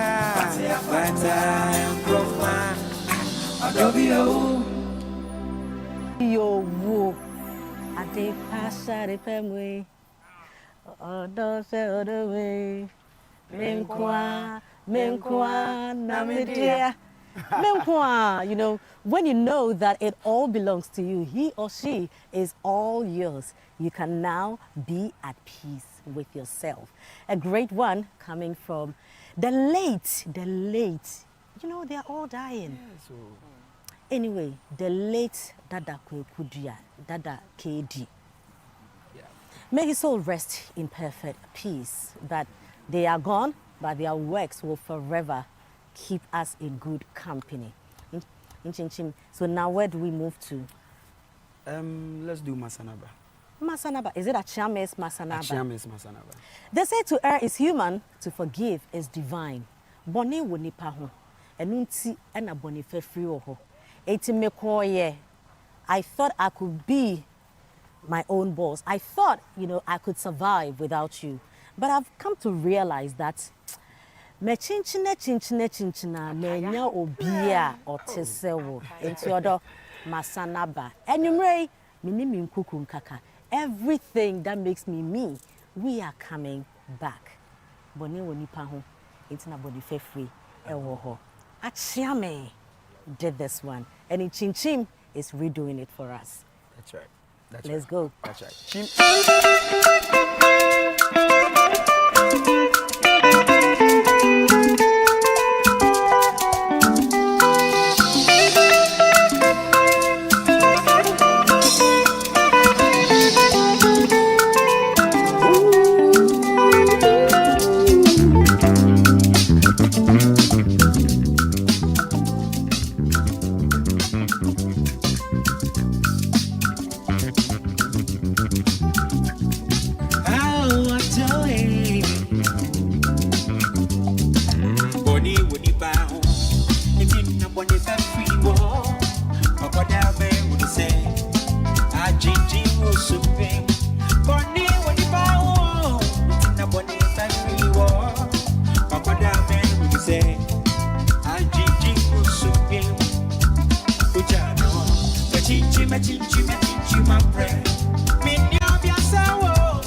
Rap for me again, okay, with that instrument, without anything. So Meye won komode abrawo raho me fa me hon tete da me srawo me dodon to mapa ne be frawo ahobrasem pabwa ne be shiao tum se yo maye krado me se guano ma watem wow see your ba penny kwa me sansani usuba mboni gujame me wesujene me kai da me shiao Mano popo, Mrs. Ochiame, Wasidia Mentoto. We be born hoka, obisi mijiado donala to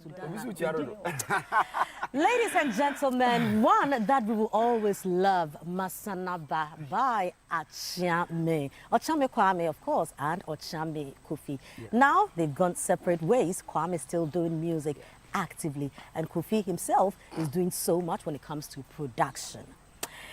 And so, in moving towards the end, so just around the time that we had Achame do Masanaba, I think Masanaba is on the Konson album, and this was sometime in '99. That was a long time ago. Yeah, long time ago. That's when I finished secondary school. Oh yeah,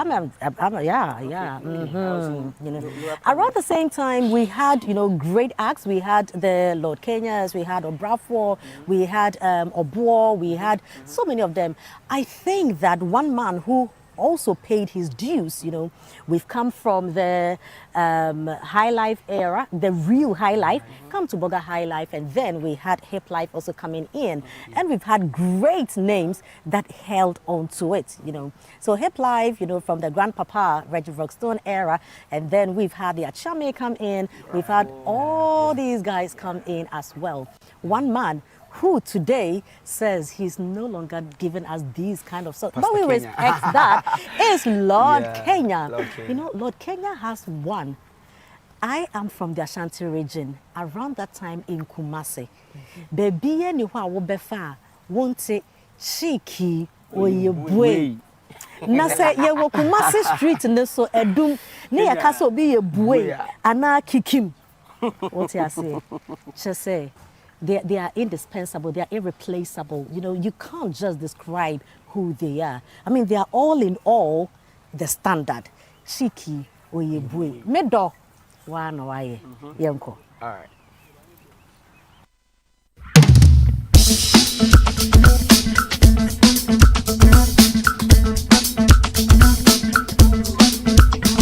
Mr. Chicky, on your way, yeah. Hey, Chicky, on your way, yeah. Mr. Chicky, on your way, yeah. Hey, Chicky, on your way, yeah. Oba was so cool, but you was a kind of sick of foot show. If you didn't shower, you say you.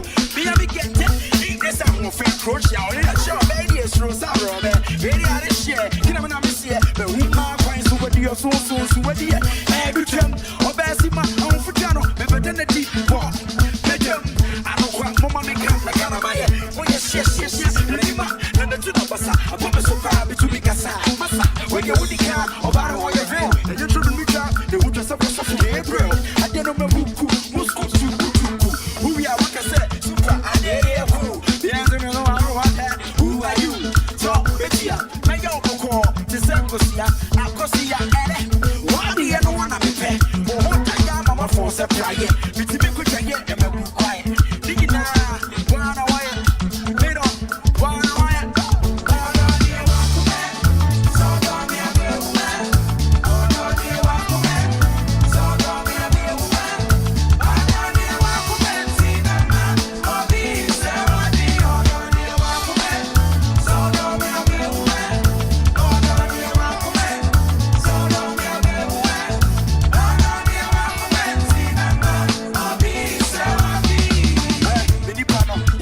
I saw a line, many another but now. It's shot at 2 o'clock. What's the day? What kind of body haunts is it a tool?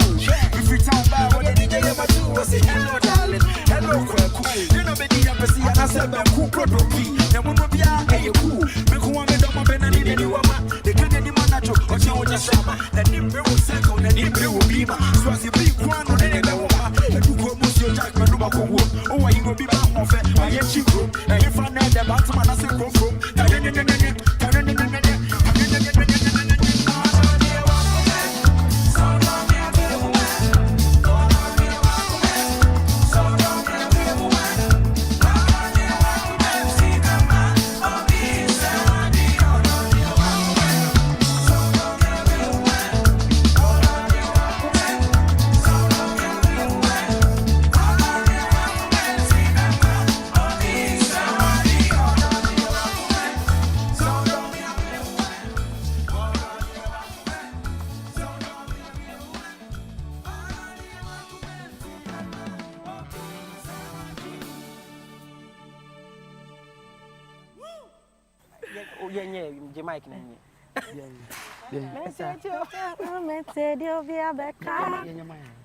Ghana for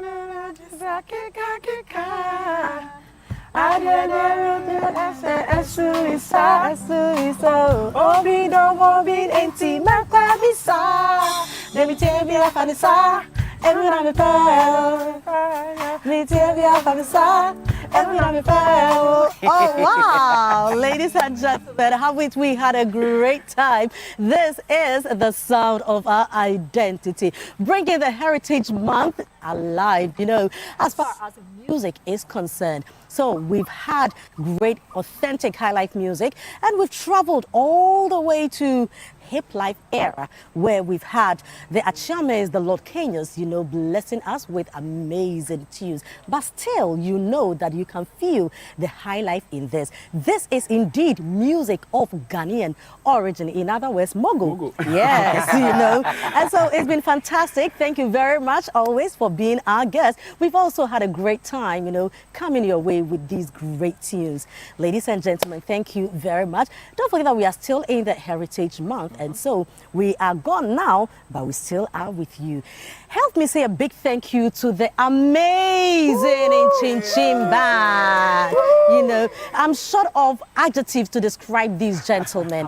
They do it sometimes even better than the original composers themselves, and that is why we love them so much. And we know that this won't be the end. They will join us again, you know, anytime, any day. Inchinchim is part of the Channel One family.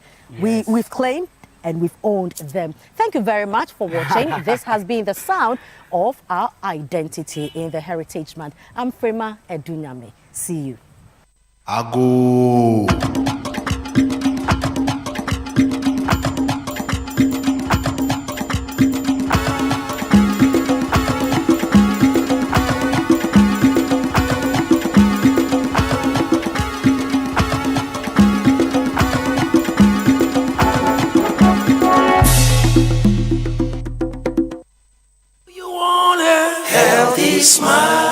I think most people need to know about oral cancer and oral cancer screening.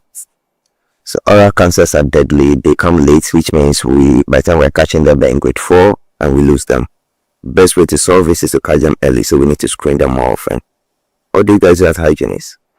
So usually on the first visit, when our patients come in, we do a visual exam. So we'll palpate your neck, we'll check your lips, your tongue. We'll use a special light called an oral ID to detect abnormal tissues.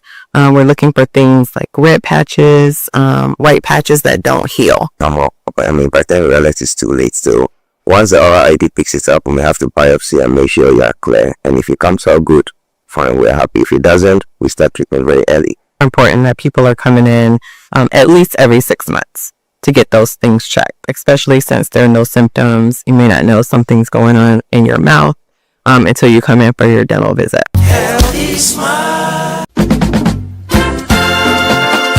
Feel the energy and reconnect with your roots this March at the Back to Your Village Food Festival 2026. Join us for a celebration of Ghanaian culture and cuisine from all across the country. Northern, Akan, and Southern villages will all be represented. It's more than just food. It's about culture, family, and memories that last a lifetime. Let's come together this March to discover the flavors that make us who we are. The date is 28th and 29th of March 2026. Venue is the 8th for Sutherland Children's Park. The time is 10 a.m. through till 6 p.m. each day. Interested vendors can register by calling 0205-973-973. The Back to Your Village Food Festival 2026 is powered by Channel One TV with support from 97.3 City FM and is proudly sponsored by Ecobank, Gino, Didi Sheto, and Munchie Biscuits.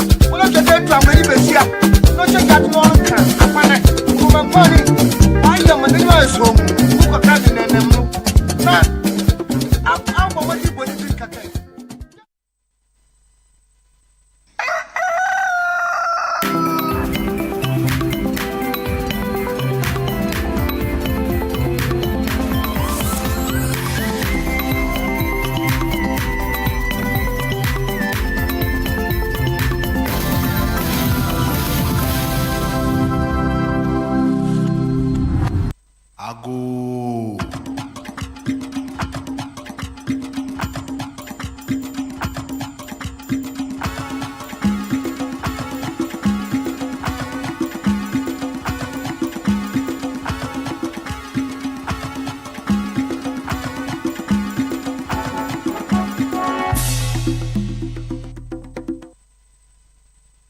All right, welcome back. It's still Breakfast Daily right here on Channel 1 TV. And right now we are about to have a conversation. And this is one that you would probably enjoy, especially if you rep a school. So we're going to be speaking about the Amfuega Senior High School 60th anniversary. And in studio with us, we have Michael Katie Kluche, who's the president of ANFOSA, Director and Corporate Planning, Monitoring and Evaluation at the Ghana Water Limited Head Office.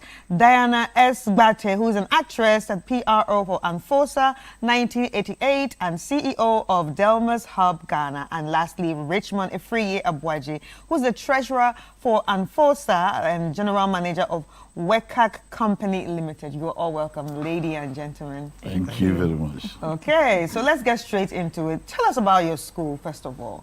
I'm going to start with you, Michael. Amfuega Senior School is 60 years old.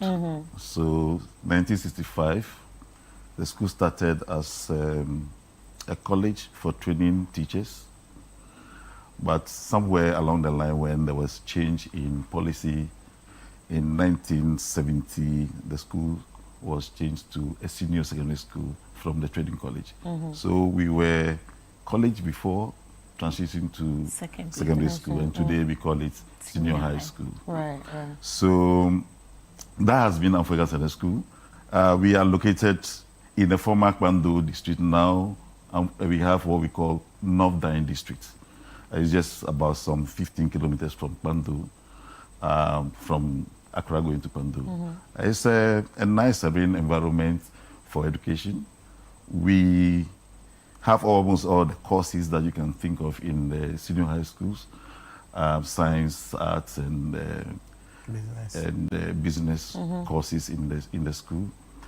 Amfuega Senior High School produces so many, Ghanaians who have been at various stages of development in Ghana. Today, we are celebrating 60 years of discipline, 60 years of instilling in us the best of what we need as education. That is geared towards our motto, the deed, not the glory. So, yes, Amfuega Senior School is 60 years old, and we are celebrating our school. We want everybody to be with us to celebrate Amfuega Senior High School. All right. So, what are some of the programs that you have for this particular celebration? Okay, we're going to start with a brass-band procession throughout the town of Amfuega Secondary School. We have, this year we're not having any health walk. We're having the, what do you call it, Bobobo night. We'll have a torchlight procession from the school to the town and back. We're going to have a Deba on Saturday, where the president and the invited guests will be there with us. The education minister will be there as well. And we'll have Ms. Amfuesek as well.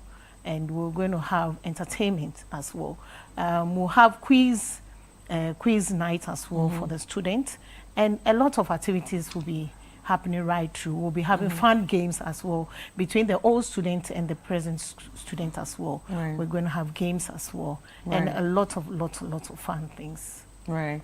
So, like, how many of you actually graduated for that year? I mean, like, since you've left. That is a huge number. I can't tell, but think about an average of about 800 to 1,000 students leaving the school every year for the past 30 years.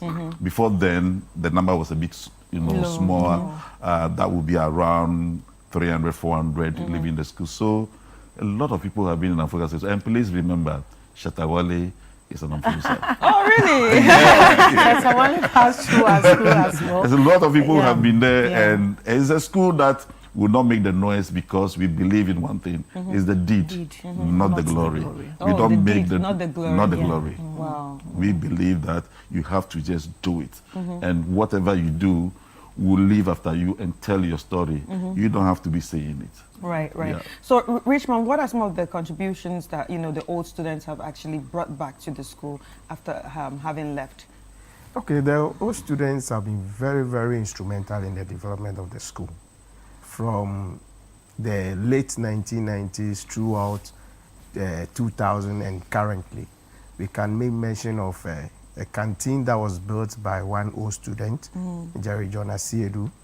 We can talk about the current entrance, a very magnificent one that is being done by the 1987 year group, yeah. and also extension of the school walls, which is being done by the 1992 year group. Yeah. 2015 year group is also building an open washroom for the boys' dormitory. Renovation of The clinic by 88 year group. Yeah. And a whole lot. The science, maths and The Maths and Science Quiz studios being built by another old student, which is going to be inaugurated as part of the anniversary project. Wow. Yeah. All right. So now, how does the planning committee actually mobilize old students to actually participate in this 60th anniversary? Okay, so the Central Planning Committee is also made up of some of the old students, especially the leadership of the old students. And so from the word go, the old students have been part of the planning to today.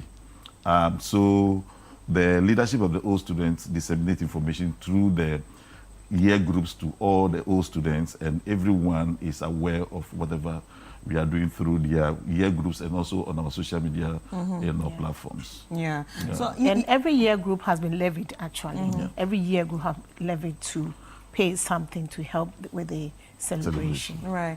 So, you know, a lot of schools actually boast of people and personalities that have passed through their school, right? Who would you say are some of the personalities, apart from Shatawale? We what have other a personalities lot. can you name? We have a lot. As I said, again, is the deed, not the glory. The former general manager of SNITS, Dr. Peter Haibo, was one. The Professor Chair in UCC is one. Jerry Asiedu is the managing partner of A-list attorneys. Yes. Wow. A lot. And let's talk about politicians. Those are the people who are popular. The former Volta Regional Deputy Minister, Ganyagolo, was also district chief executive of then Pando district. He's also from Amfosek. The current district chief executive of North Danye is an Amfosa. The previous two, we call him Stephen Timinka, was also the district. Wow. So we It's have a lot. Yeah. And I'm an actress, a Ghanaian actress, a yes. legend actually. Yeah. And I went through Amfuega second. Wow. Wow. That's And interesting. of course, you cannot forget about me. I'm the corporate planner for Ghana Water Company. Oh, yeah. Yes, a chartered of course. Well, that's a And lot I'm of here. personalities. All right, so let's talk about the theme of this whole celebration. The theme is celebrating 60 years, the role of stakeholders in providing quality education for the 21st century. And we all know in the 21st century, things are no more done like how it was done before. So what key message does this theme actually seek to convey? Yeah, Richard. Okay, so the whole idea about this team is that the school has gone through a lot. Things have changed. We want to look at where the school can be beyond these 60 years, incorporating whatever technologies, ideas, and new things that happen in this 21st century so that our school can keep on developing from where it has been. We are moving in stages. This is one stage. We believe that by the next 10 years that will come, whatever stakeholders, the old students, the government, the community, whatever contribution that they have, we are believing that they will contribute to education in Alfrega Senior High School. In fact, Alfrega Senior School has always been a community-led, school. The people of Alfrega themselves believe in education, And so they want education at all costs. So the way they got this school is so amazing if you have to go to the history of how the school even came to being. It's because they believe that the people around that area needed to be educated. Now, it needs everybody, we need everybody on board to make the school what it will be in 21st century. In today's system, you can't wait for government alone to be providing infrastructure. You can't wait for government teachers alone to mold students. You need everybody on board. Teachers, government, all students, even the students themselves and parents, all together to mold people that can take Ghana to the next level, as we all know. All right. Yeah. Now, in what ways can the all students actually help? I would say in so many ways. Looking at the population of the school now, especially you have a lot of girls intake than the boys. So what we've come out with, we the ladies, we are the Amfosa ladies. We're coming together so that we can go back to the school and give back to the school, especially with the girl child. We want to have talks with them. We have to have symposium, seminars. We'll have women who know what is happening in the system. We'll go with them back to the school. We speak to them so that throughout school they don't even get pregnant, because there are lots of pregnancy going on around in all the senior high school and all that. So we have come together to do that, and I'm sure through that we'll have the boys also, and also talk to the boys and tell them what to be doing and what not to do, so that they will not get someone's child pregnant. So these are some of the things that I think that the old students are coming together to do. And apart from that, the old students are also coming together to make sure that the maths quiz, science and maths quiz, is something that we are going to look up onto and make sure that our school is also part of this maths and science quiz thing, and will hear about us as well. All right. So these are certain things that I think we are coming together as all students to help the school. All right. So Michael, any final words? Yeah. To say something before? So in addition to that, we've mentioned already the contributions of the old student to the school. Aside, she's a lady, so she's more biased towards what they will do for the ladies. The men are also contributing their part. The science and maths team that she's talking about is currently being sponsored by one of the old students, Delali Herman Agbo. He's actually the CEO of Eco Capital Investment, and he is taking it upon himself to put together a studio, furnish it, to make sure that whenever they are mentioning other schools during the science and maths quiz, they'll mention our name. So you watch out. By next year, in fact this year, you will hear from us. The final words will be that we are actually inviting everybody, including you, to come and celebrate 60 years with us in Alfrega. We are starting from 23rd March 2026 through to 29th March 2026. The Grand Deba will be 28th March 2026, when we are expecting the President and other dignitaries from the government. Right. All right. Thank you so much, ladies and gentlemen. So we have Michael Katie Klucher, who's the president of AMFOSA and also a director of corporate planning, monitoring and evaluation at Ghana Water Limited head office. And we also have Dinah S. Batte, who's an actress, PRO of AMFOSA 1988, and who is the CEO of Delmers Hub Ghana. And lastly, Richmond Efriye Abwaji, treasurer of AMFOSA and general manager at Wekak Company Limited. Thank you. 2006. Yes. All right. 2006, yeah. So our school anthem, who sing it? Exactly. Yes. Yes, you have to sing it. Yes. So okay. My voice is so bad, but this time. Okay.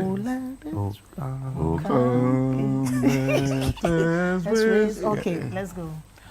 Oh, come, let us raise the name of Amfuesek, the joy of our heart. Let us raise the name of Amfuesek, the joy of our heart.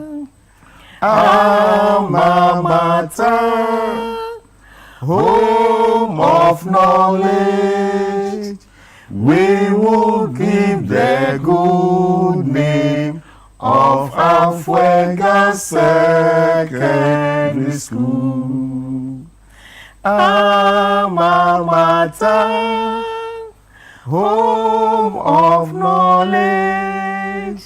We will keep the good name of Afuega Secondary School. The deed, not the glory. All right, ladies and gentlemen, you heard it from them. Thank you so much. Let's go on a quick break and then we'll be back with more. Ago.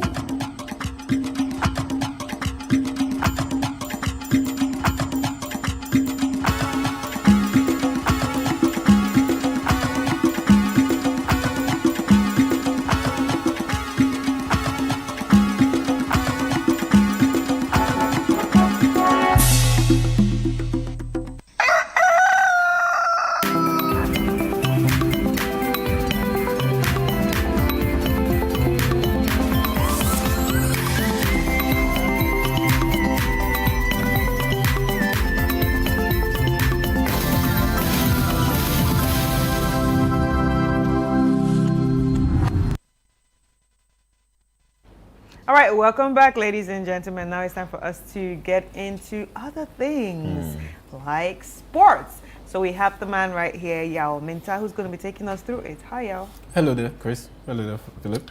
Hi, Yao. This morning I was having a conversation with Chris, Senegal, Morocco issue. I know a lot is happening in the space. So I want to find out that can't a fresh match be organized for the two? No, at this point, it can't. Well, you can't say can't. Because, so there could be a possibility. There is a possibility, but no, I don't think it will happen because at this point. So we'll all buy tickets and go back again. No, it won't happen. It won't happen because at this point, the thing is, the game ended. So Morocco have taken it to the legal process in CAF. They say they've upheld the protest from Morocco, and Senegal have decided to go to CAF. So they want us to unsee this? More or less. How can I unsee? How can I remove this from my memory? I mean, yeah, it is. I mean, this picture. The law is the law. I mean, at the end of the day, yes, the law is the law. Yes, Senegal, at the end of the day, walked off the pitch, and that constitutes a forfeiture. But here's the thing. They walked off the pitch because of their protest against a penalty decision that was awarded to Morocco against them. And they came back onto the pitch. The main subject for debate, which was the penalty, it was cleared because the referee allowed the penalty to continue or to be played. And on top of that, he allowed Senegal back into the game to continue the game. And so if those two factors have been cleared by the referee on the pitch, and when the match is in play, the referee is the most important personality in world football, especially at a tournament like this, in the final game of a tournament like this. He's the most important personality. So they walked off the pitch, but he allowed them to come back. Morocco agreed for them to be able to carry on with the game so that they complete the game. And on top of that, the main subject in question, which was the penalty, it was cleared because Brahim Diaz was allowed to attempt that penalty kick, and he missed. So it's not like Senegal walked off the pitch and prevented Brahim Diaz from playing the penalty.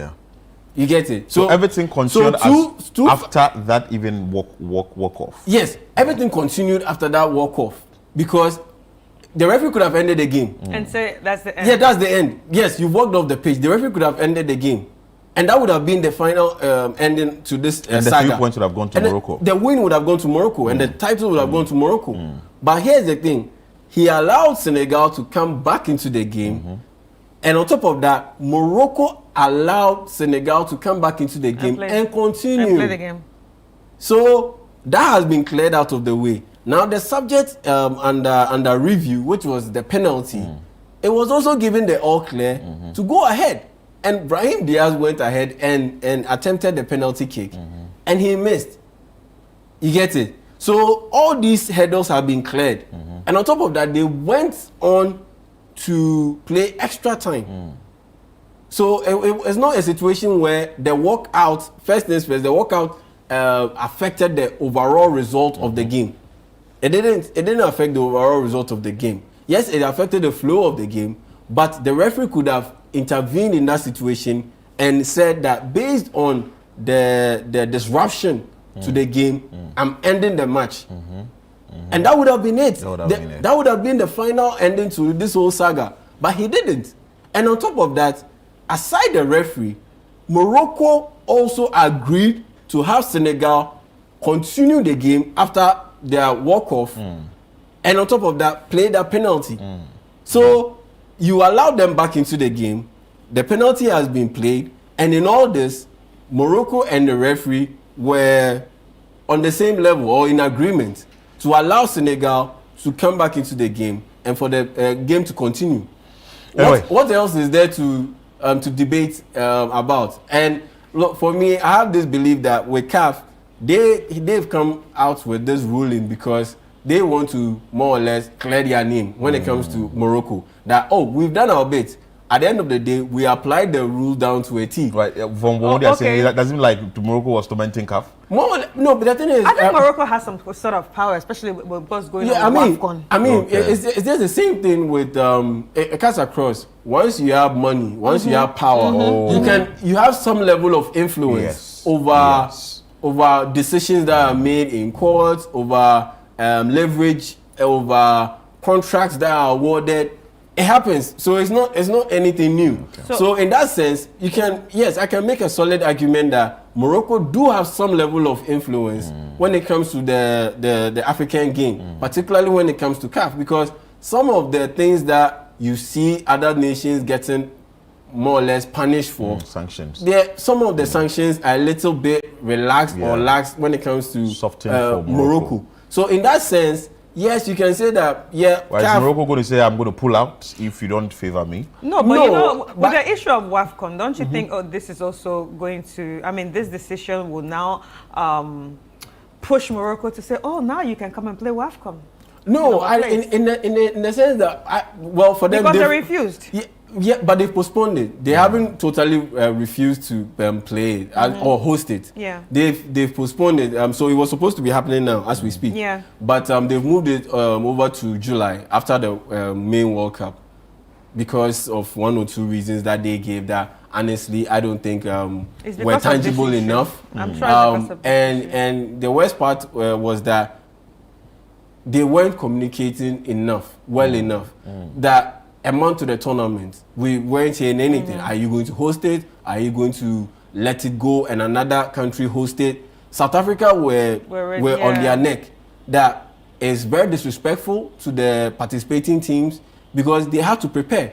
For instance, Ghana, if Morocco had stated clearly that we can't hold the tournament this month and that let's postpone it to July, and had CAF agreed to it, Ghana, the Black Queens, wouldn't have moved over to Dubai to participate in the Pink Ladies Cup. Now, look at the security situation that the ladies got themselves entrapped in because they were preparing to come and play that tournament. And so, in that sense, they were very wrong with their judgment. But at the end of the day, CAF didn't punish them. So, just ask yourself, if it had been another country, would CAF have allowed it? They would have forced them to come out and communicate clearly and make a statement that we cannot host the tournament at such and such a date and that we have to postpone it to another point in the season. Anyway. And they allowed it to fester. Morocco were very quiet till I think it was just 2 weeks ago, 3 weeks ago, that they announced that the tournament had been postponed over to July. Interesting. You just can't explain it. And so, look, for Senegal going to CAS, I understand it very well. You have to see through the entire legal process and ensure that you've exhausted all possible options. I was a bit surprised. Initially I thought they would go to FIFA, but then I looked at the whole relationship between CAF and FIFA, and then I realized that I understand why Senegal won't go to FIFA we'll go to CAS because at the end of the day, FIFA there's a clear correlation between what FIFA wants and what CAF wants and what CAF wants and what FIFA wants. And so in that sense, if this is what CAF wants, then there's no point going to even FIFA. Just go straight ahead to a very, very independent body that is the Court of Arbitration for Sport, which is CAS, and have your matter head. This issue, I'll be very, very surprised if Senegal lose this appeal. I'll be very, very surprised. I honestly believe they will win. You shouldn't predetermine the judgments of a case in courts on all that. But like, when I look at the circumstances, I examine it. I don't see Senegal losing. And when I look at what happened in 2019 with Casablanca from Morocco, and also the one that the Tunisians, you understand? Esperance. CAS had to come in and then solve the problem. So I don't think. So for me, this issue, I think Senegal should just rest easy. CAS, I believe, will rule in their favor. So Senegal should be preparing that. Is that $5 million? For the winning the AFCON. I don't think they should. I think they should just relax and go through this process, and I think they will come out victors because. And Senegal is saying, if you want the cup, come and take it. More or less, and they have every right to say so because, like I said, because of all the extenuating factors, like the lawyers in CAS and the Senegalese FA lawyers or attorneys, they will present all these issues and some more based on their legal training and background and experience. And I honestly do not see a situation where Senegal end up losing that particular appeal. I see them winning it and just keeping it, keeping the title. But what this has done, yes, there's nothing like bad news because it's still, the AFCON is still in the news, African football is still in the news, but it has damaged the reputation to an extent. Anyway, and CAF especially, that pointing fingers at them. You are clear. There's a perception out there that you are in bed with Morocco and you pass such a rule that's not good for your reputation. 60 seconds on other news. Just a quick one on the UEFA Champions League. Last night, the round of 16 stage came to an end. FC Barcelona hammered Newcastle by 7 goals to 2 to qualify to the quarterfinals on an 8-3 aggregate win. Liverpool beat Galatasaray by 4 goals to 0. They qualified to the quarterfinals, 4-1 on aggregate. Tottenham Hotspur, they've been struggling, but they ended up beating Atletico Madrid by 3 goals to 2. But it wasn't enough to qualify them to the quarterfinals because in the first leg, they lost by 5 goals to 2. So on aggregate, when you combine both legs, they lost by 5 goals to 7-5 on aggregate to Atletico Madrid. And so they missed out on qualification to the next one. And Bayern Munich, they also sealed their place in the quarterfinals. So, the quarterfinal matchups, very interesting matchups coming up. Arsenal taking on Sporting Lisbon. PSG will be playing against Liverpool. And Atletico Madrid will be taking on FC Barcelona. So it's an all-Spanish affair.